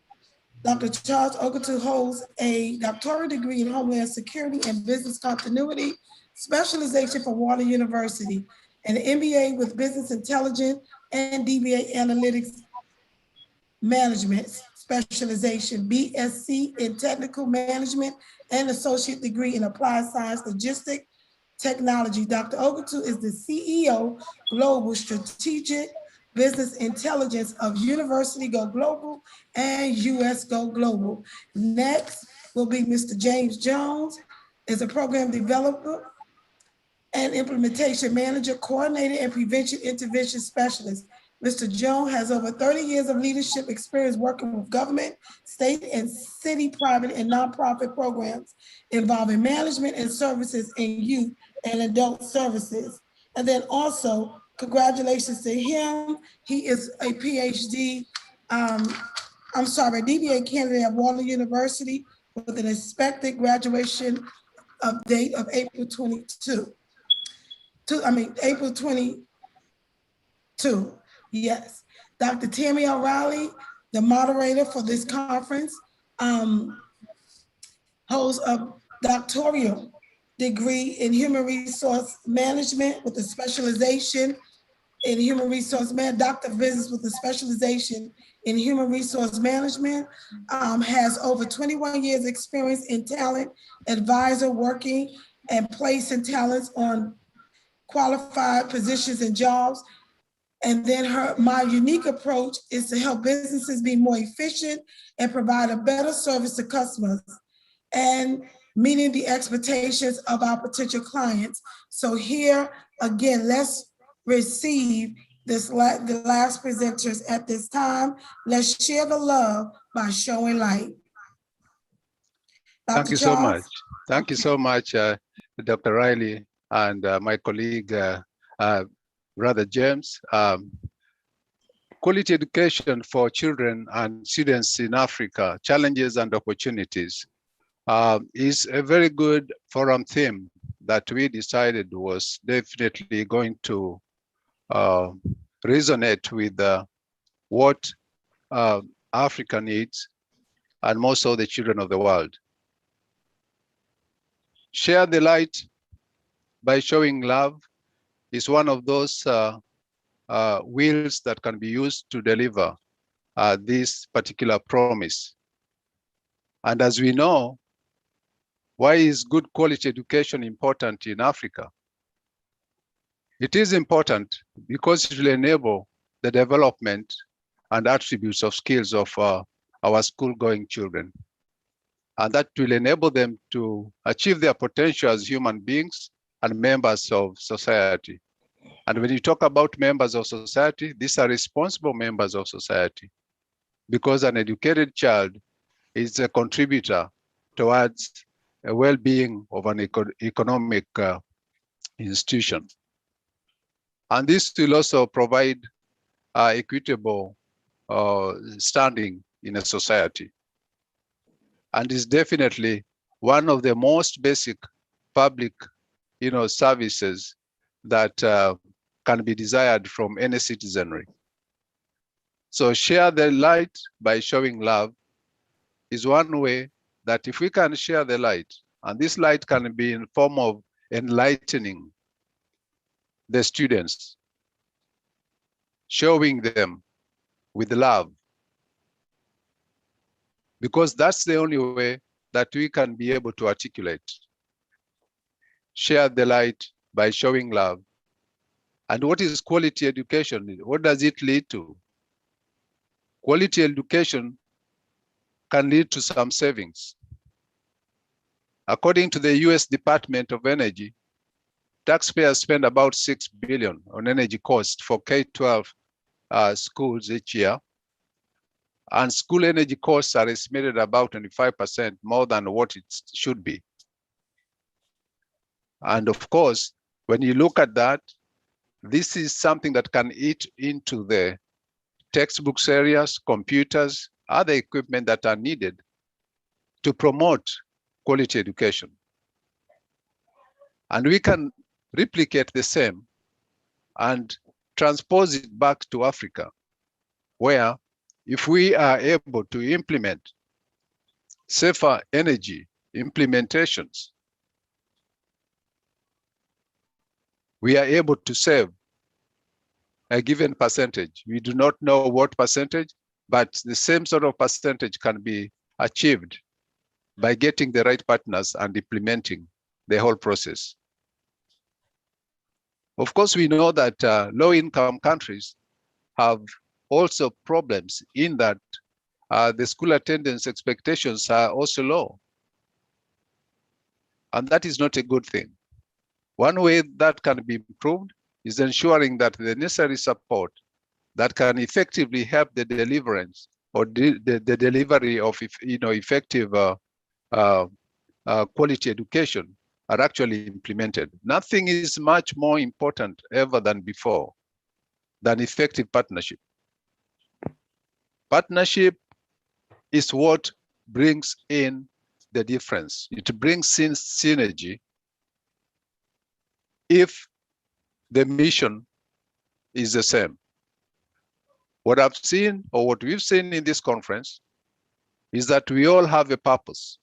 Each and every presenter are pointed to those areas where there are needs, and these needs are narrowed down to empowering the children of Africa. So policymakers will definitely be receiving some form of outcomes from this particular conference. And these are positive ways of moving forward into the next stage. And as we continue, there are ways that we can improve the quality of education in Africa. And this is by decreasing overcrowded classrooms. How do you do that? You do that by providing the necessary capitation, the necessary support, the necessary tools to be able to decrease the overcrowding. Hire more teachers. How do you do that?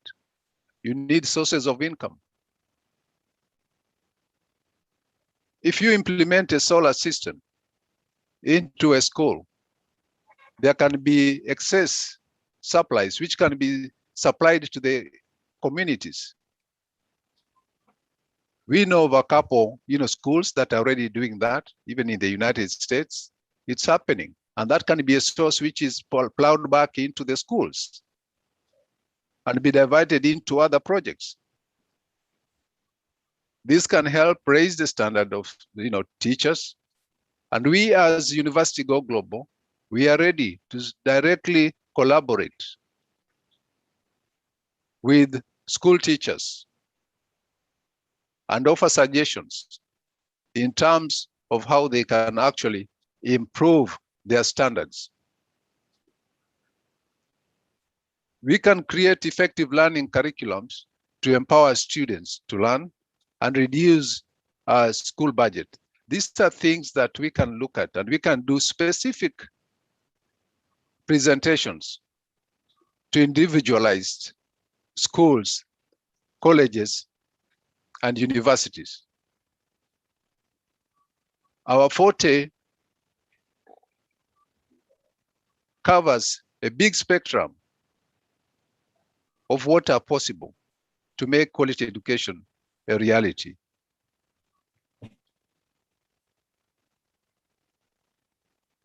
And on this, I'll hand off back to Dr. Riley to go through slide 6. Thank you so much, Dr. Charles. And as we heard throughout the conference, the emerging theme, tools for quality education in Africa.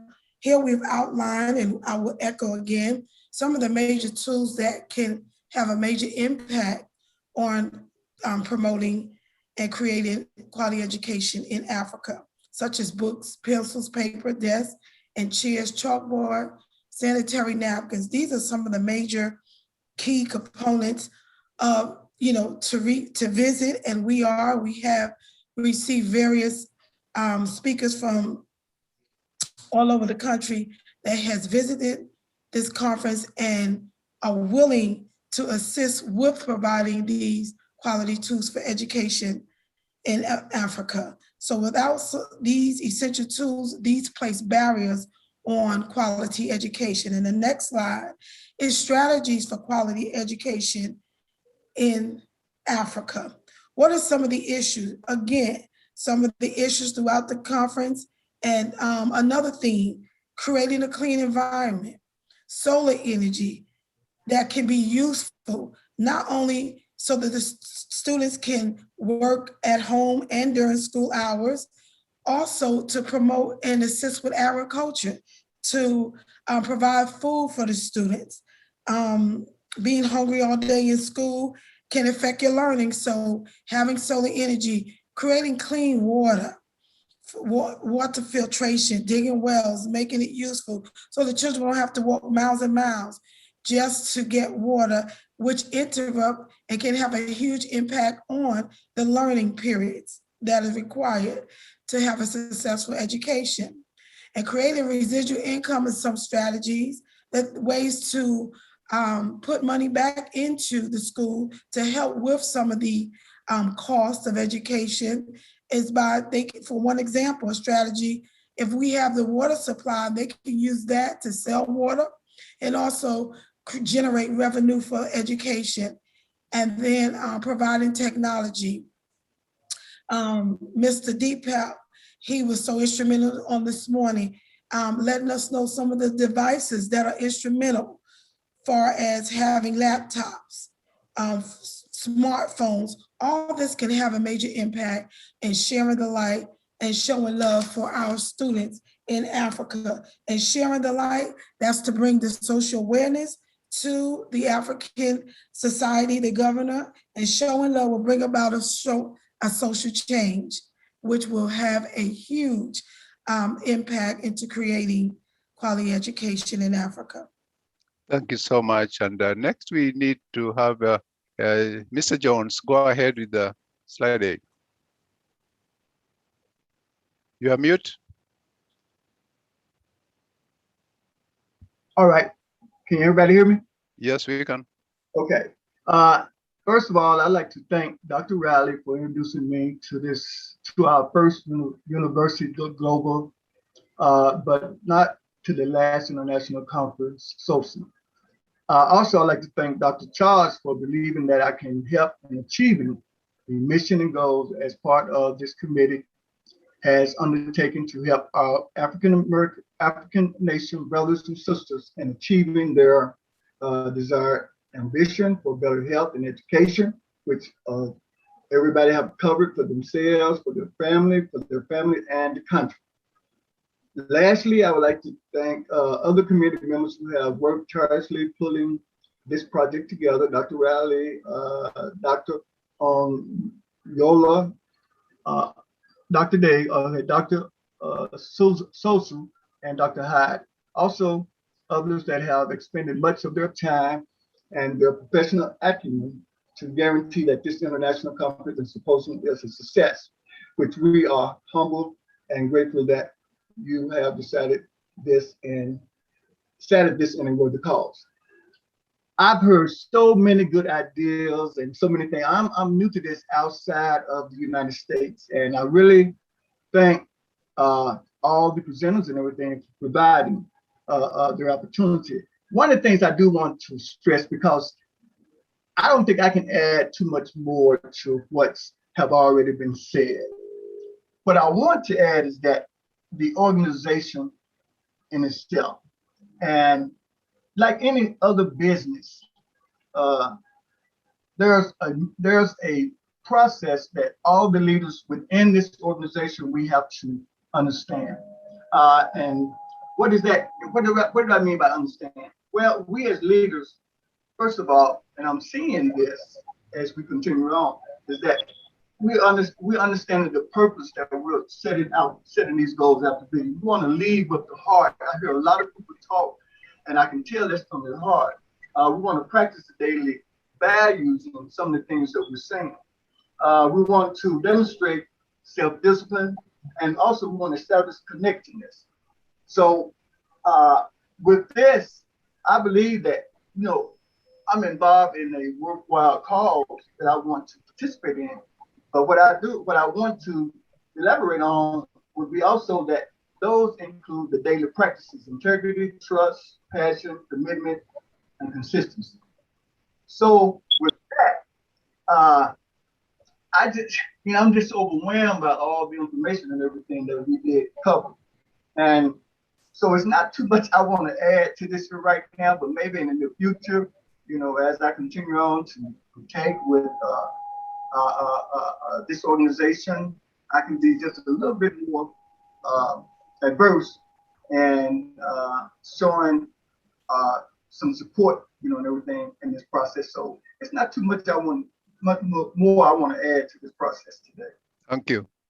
Yeah. Thank you so much, Mr. James. And with that, I'll continue the conversation then with slide 8. Mm-hmm.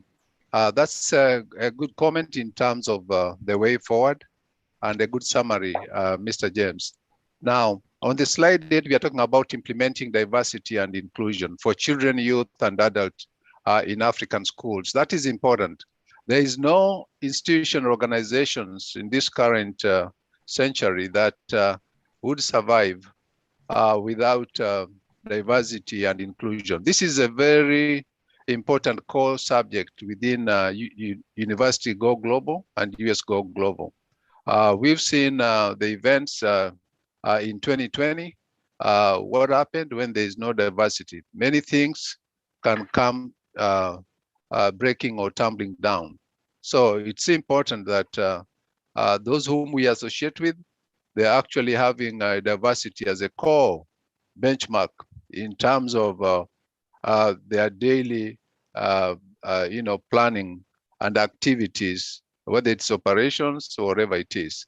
So developing equality and social rights is an important thing for us going forward. African school system, there's much we can learn. There's much that African school system can learn from us. And we are looking forward to specific collaborations in terms of improving those particular attributes that are necessary to make it a win-win situation for the collaboration that we are going to be creating, going forward. We know that lack of resources in the country, more so within the community setups, could hinder such progresses. But we are going to do all that we can to ensure that the collaboration is meaningful. And as we do that, we are looking at issues that have been expressed. There are things to do with the infrastructure. There are things to do with developing correct curriculums. And there's also issues to do with the training of staff's understanding. And as we move forward, we'll be offering, of course, the online tutor programs that including professor program exchanges, where some of us will have that opportunity to be able to move and go out and lecture maybe a month, maybe 2 months in arranging things, and all that are some of the things that we have in plan as we move forward into 2022. Now, quality assurance for quality education in Africa is something that is very important. We need to ensure that we have those benchmarks in terms of what is it that we need to do. We need to plan, and then we need to act. We need to check after doing what we need to, to put as a process forward, and follow up on conditions of approval. Like we have situations in various institutions, more so in developing countries, that require a lot of system checks and rewriting of various procedures and conditions of processes.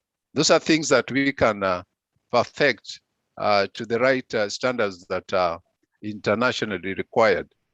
Assessing of new qualified programs, we could be used as a benchmark in terms of what really qualifies and what really does not qualify, because of the in-depth knowledge that we have in all spectrums. And conducting assessments under, provisional, degree granting, facilities. For example, Dr. D'Souza just mentioned a couple of, universities, I think in India, that we've been able to do the audits to enable them continue to be having the accreditations in place. It's not very easy to get that in place. You need always a second eye. And I believe that University Go Global will be able to give the universities and institutions the capacity to be able to design, to be able to actually reevaluate their particular space in terms of the curriculums that are pretty competitive. The international competition curriculums is taking another dive. And with AI coming into place, we are definitely going to be in the forefront by making that happen. Now, spot checking of institutions review with existing programs is going to be our forte. And we definitely take it to the next level. And with that having been mentioned, we are saying that this particular presentation will be available. And we know that we are going to publicize most of these things. They'll be available for others to look at. But at this time, this is the end of this presentation. And we want to thank you for giving us the opportunity to end up with a presentation just to sum up some of those wonderful presentations that we've seen. But we are hopeful. We are very hopeful that the three ingredients that we try to emphasize in this particular conference, namely solar energy, 2, education, 3, hygiene, those are going to be the bedrocks as we move forward.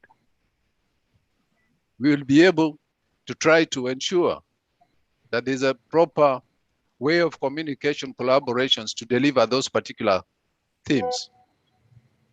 And with that, I yield back to Dr. D'Souza and then David. Thank you. Thank you so thank much. you. Yeah, thank you, Dr. Charles. I think you have summarized everything very, very effectively. And first of all, like to appreciate and thank you for the excellent presentation between you, Dr. Riley and Mr. Jones. It was very effective and very, very informative. Now, coming back to something that you mentioned, I think, which has not been discussed till you mentioned it, about the unfortunate events that took place in 2020, and I'm talking about George Floyd. The events were unfortunate, but what has happened after that is something remarkable. Dr. White and I have developed a model which is called the White D'Souza model of racial equity. And we are going to, with University Go Global, we're going to project and do seminars. And I invite you, Dr. Riley, and all Dr. Jones and everybody to be a part of that. That's another initiative, but that's our commitment. We want to ensure that everybody, there's equal opportunity, not just in Africa. There's equal opportunity in the United States. We are committed to that, and we hold those values very dear. That's going to be our focus. Our goal is to empower everybody in Africa, in India, and in the United States. So we know our job is well cut out for us. It is education, it is energy solutions, and it's all the values that constitute higher education. And I think I would wrap up with that. The plans have unfolded clearly. We've expressed ourselves very well. Turn it over to David, and then to sum it up, we would give also a chance to Dr. Prabhu and Pradeep to just add a few lines and bring this to a close. If I would say that would be something that would be next, I believe. Yes, just to add to that, Dr. D'Souza, before we hand it over to David. It's important for the participants to know that the way forward is that we will be contacting them directly, offering them the next steps in terms of what the collaboration and partnership will be. And that will be following out pretty shortly. I just wanted to add that as we continue. Thank you. Thank you. David. Yeah, thank you, Dr. Charles, Dr. D'Souza, and Dr. Tammy. I'm not going to make specific comments about your presentation. I'm just going to do a wrap up to save time. I just want to, first of all, before I say anything, is thank Dr. Tammy for being a moderator. She's done it. She's done a wonderful job with much grace and passion.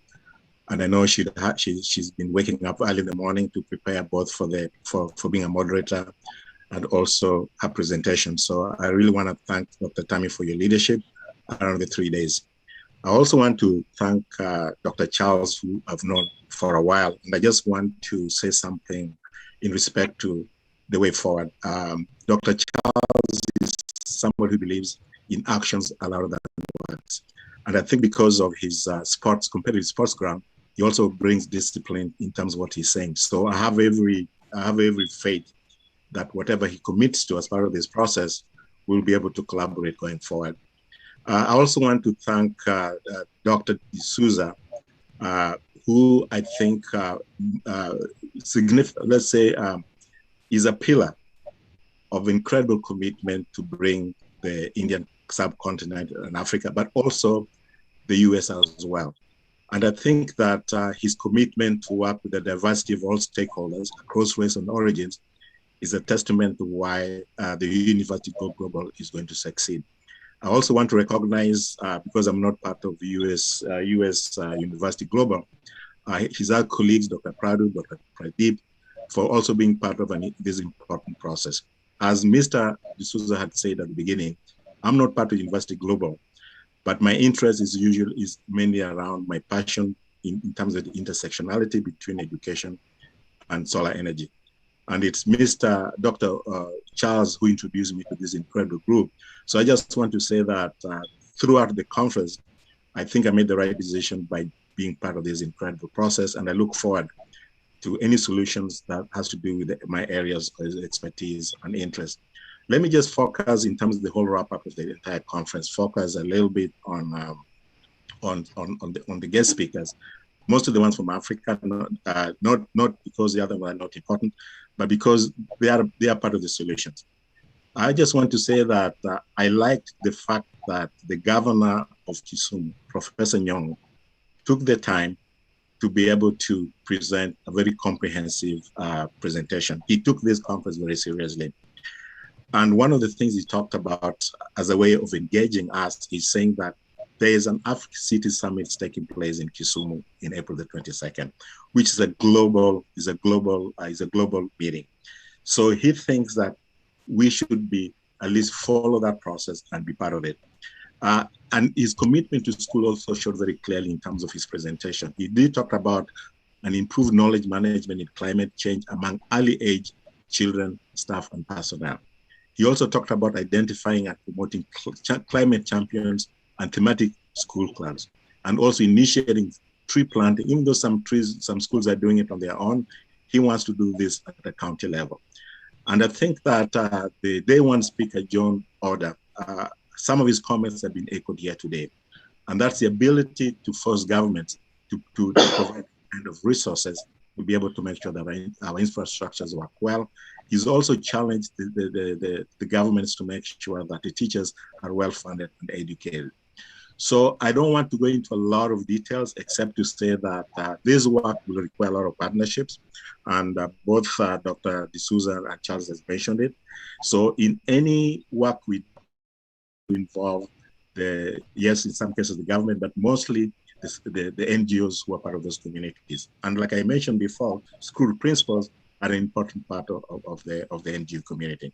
So I want to say that, for example, in Nigeria, we do have a head start because we have an incredible group of women who are part of what's called the Jain Initiative, who has an incredible network of educators, healthcare sector workers, government people. So in Nigeria, it's going to be easier to be able to coordinate this. In Kenya as well, we do have an incredible group of community leaders who've been working with, who are also very innovative. Like one of them who is the head of what's called SODNET, help nurture what's now called the M-Pesa, help nurture Huduma, which is the one-stop shopping. All to say that we have an incredible access to groups of people, both in the continent that we can work with to make sure that the conference and its aspirations are met. I also want to just say that it's been incredible for me, an opportunity to meet my sisters and brothers from the US, Dr. Tammy, Mr. John James, and the ones who spoke here today. And I also look forward to working with our sister from our neighbor, Uganda, around energy and use incredible energy to make sure that the access to solar energy is something that's no longer a dream, but be a reality to some of the schools. And I really want to reserve my last thanks to everybody who participated in this conference. For the last 3 days, I've been checking the list. There's people who've been here for the last 3 days, and usually within the first 10 minutes of the conference, they're already part of the process. So again, it's been an incredible interest expressed in this conference. And I just want to thank everybody who's participated from the bottom of my heart, and let's walk the journey together to make sure that we make it better for our children in terms of the kind of schools they go to and the kind of support they get from their teachers. Thank you very much. Over to you, Dr. Charles. Thank you so much, David. And with that, if we can have Pradeep, Mr. Pradeep, please. Mr. Pradeep. Your microphone may be on mute, or if you're there, let us know. Yeah. And Dr. Shrikanth, you can go first. Dr. Shrikanth, you can go first. Yeah. It's my proud privilege to be a part of this symposium and workshop. I got a lot of friends here first, not only from Africa, but also from the United States of America, and also some contacts from other continents. It could be even Europe, Australia, all over the world. And we had deliberations on education and how it should be in Africa, because a lot of development is taking place in Africa, but we want to put all our countries together on the top of the world. So the main thing is education, that is K-12, that is for the school kids, and higher education. Because without K-12 education and the higher education, the world is nothing. All of us are here because of education, and that too true education with the human values. So our next target is from University Go Global and US Go Global to put a course on human values, universal human values also.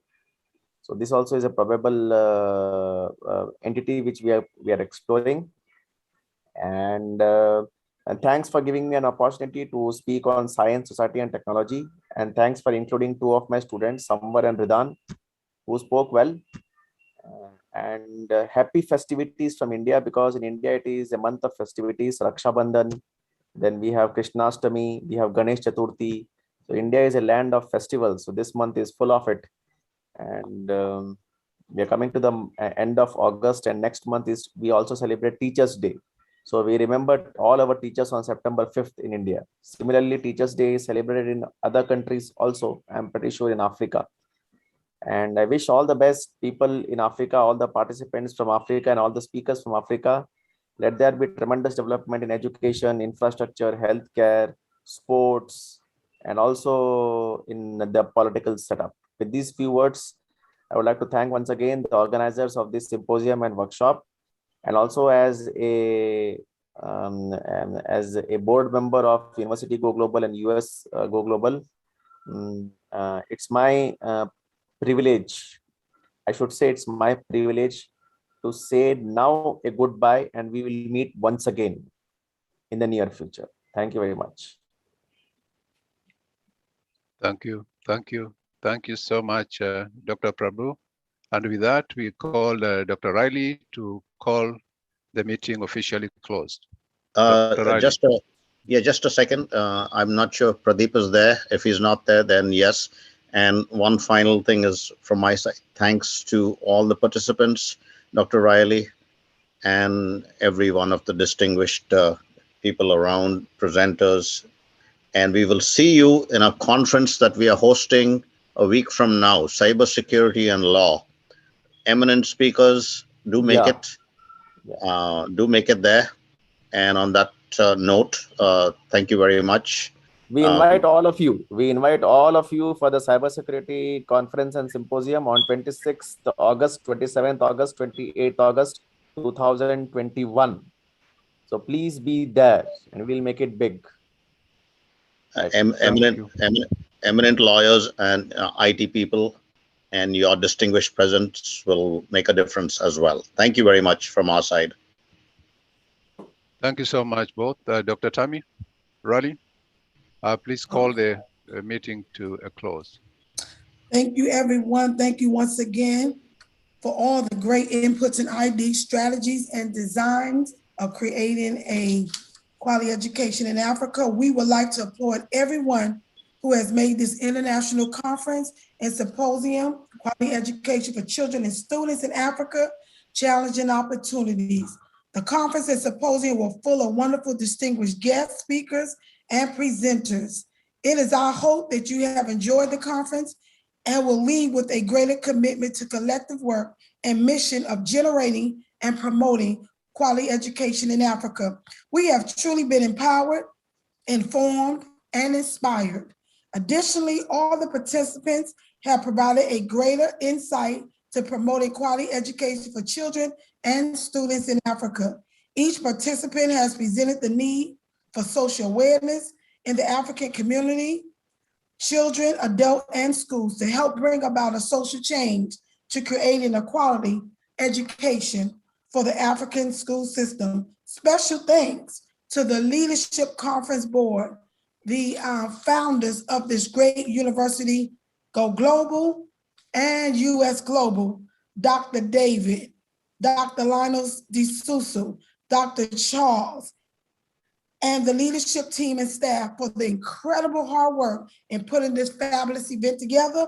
This concludes the International Conference and Symposium of 2021, Quality Education for Children and Students in Africa, Challenges and Opportunity. I want to say go, University Go Global and US Go Global for a job well done.